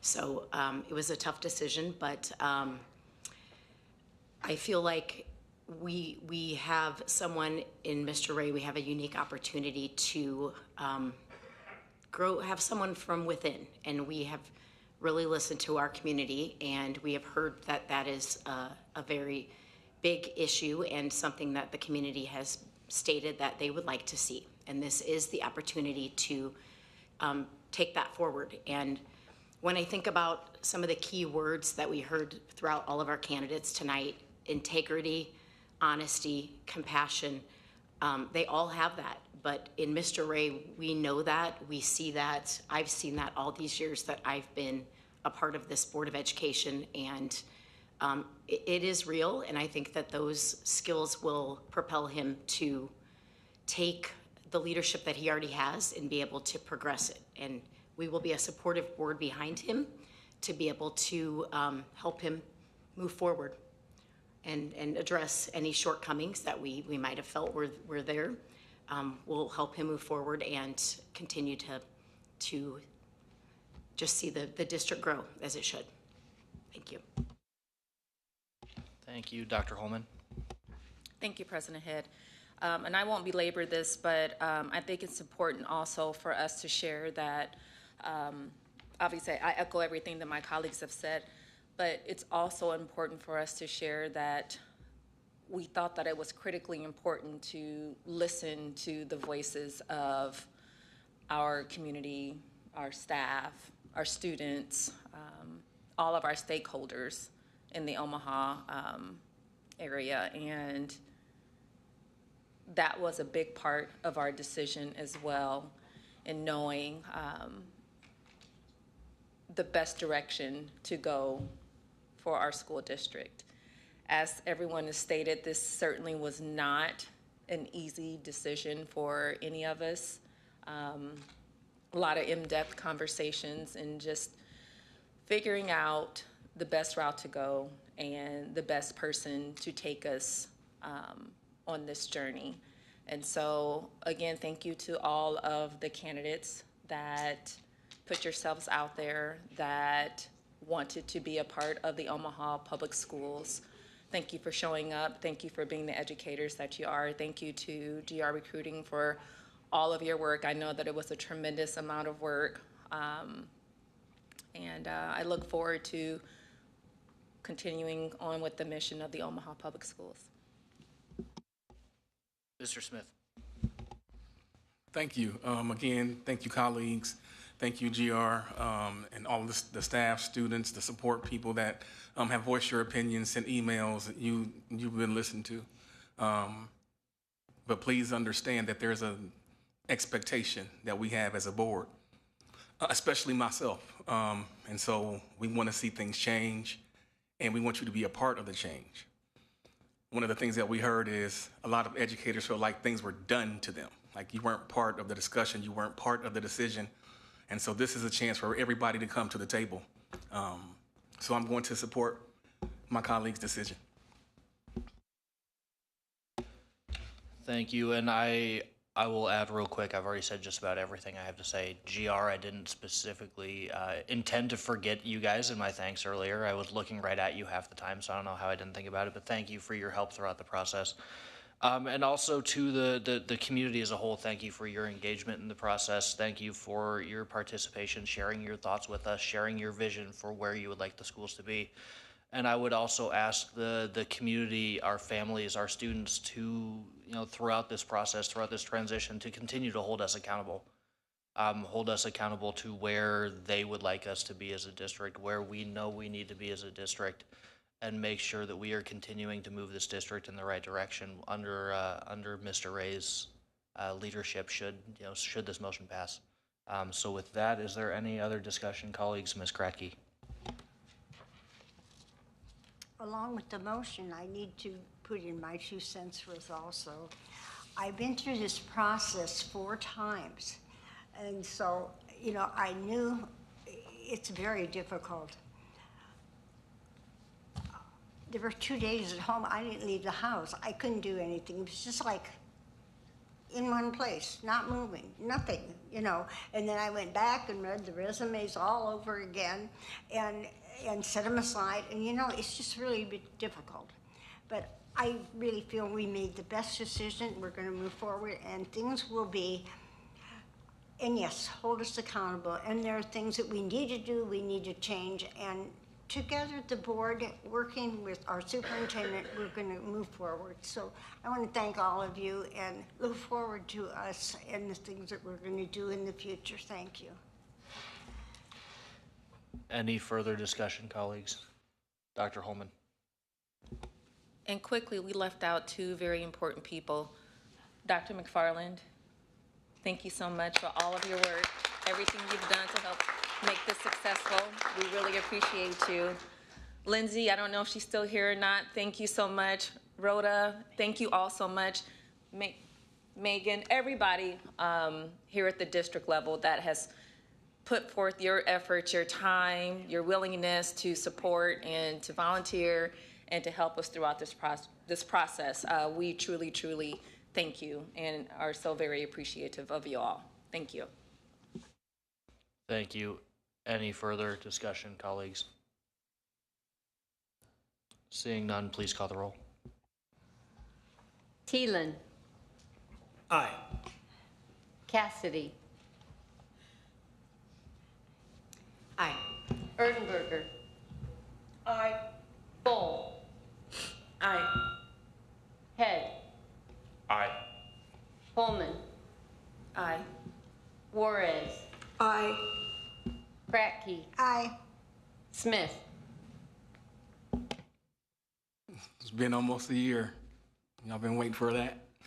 Aye. 9-9. Motion carries. Thank you. That is all we had for business here tonight. So again, thank you everyone for joining us. Thank you for your participation in the process.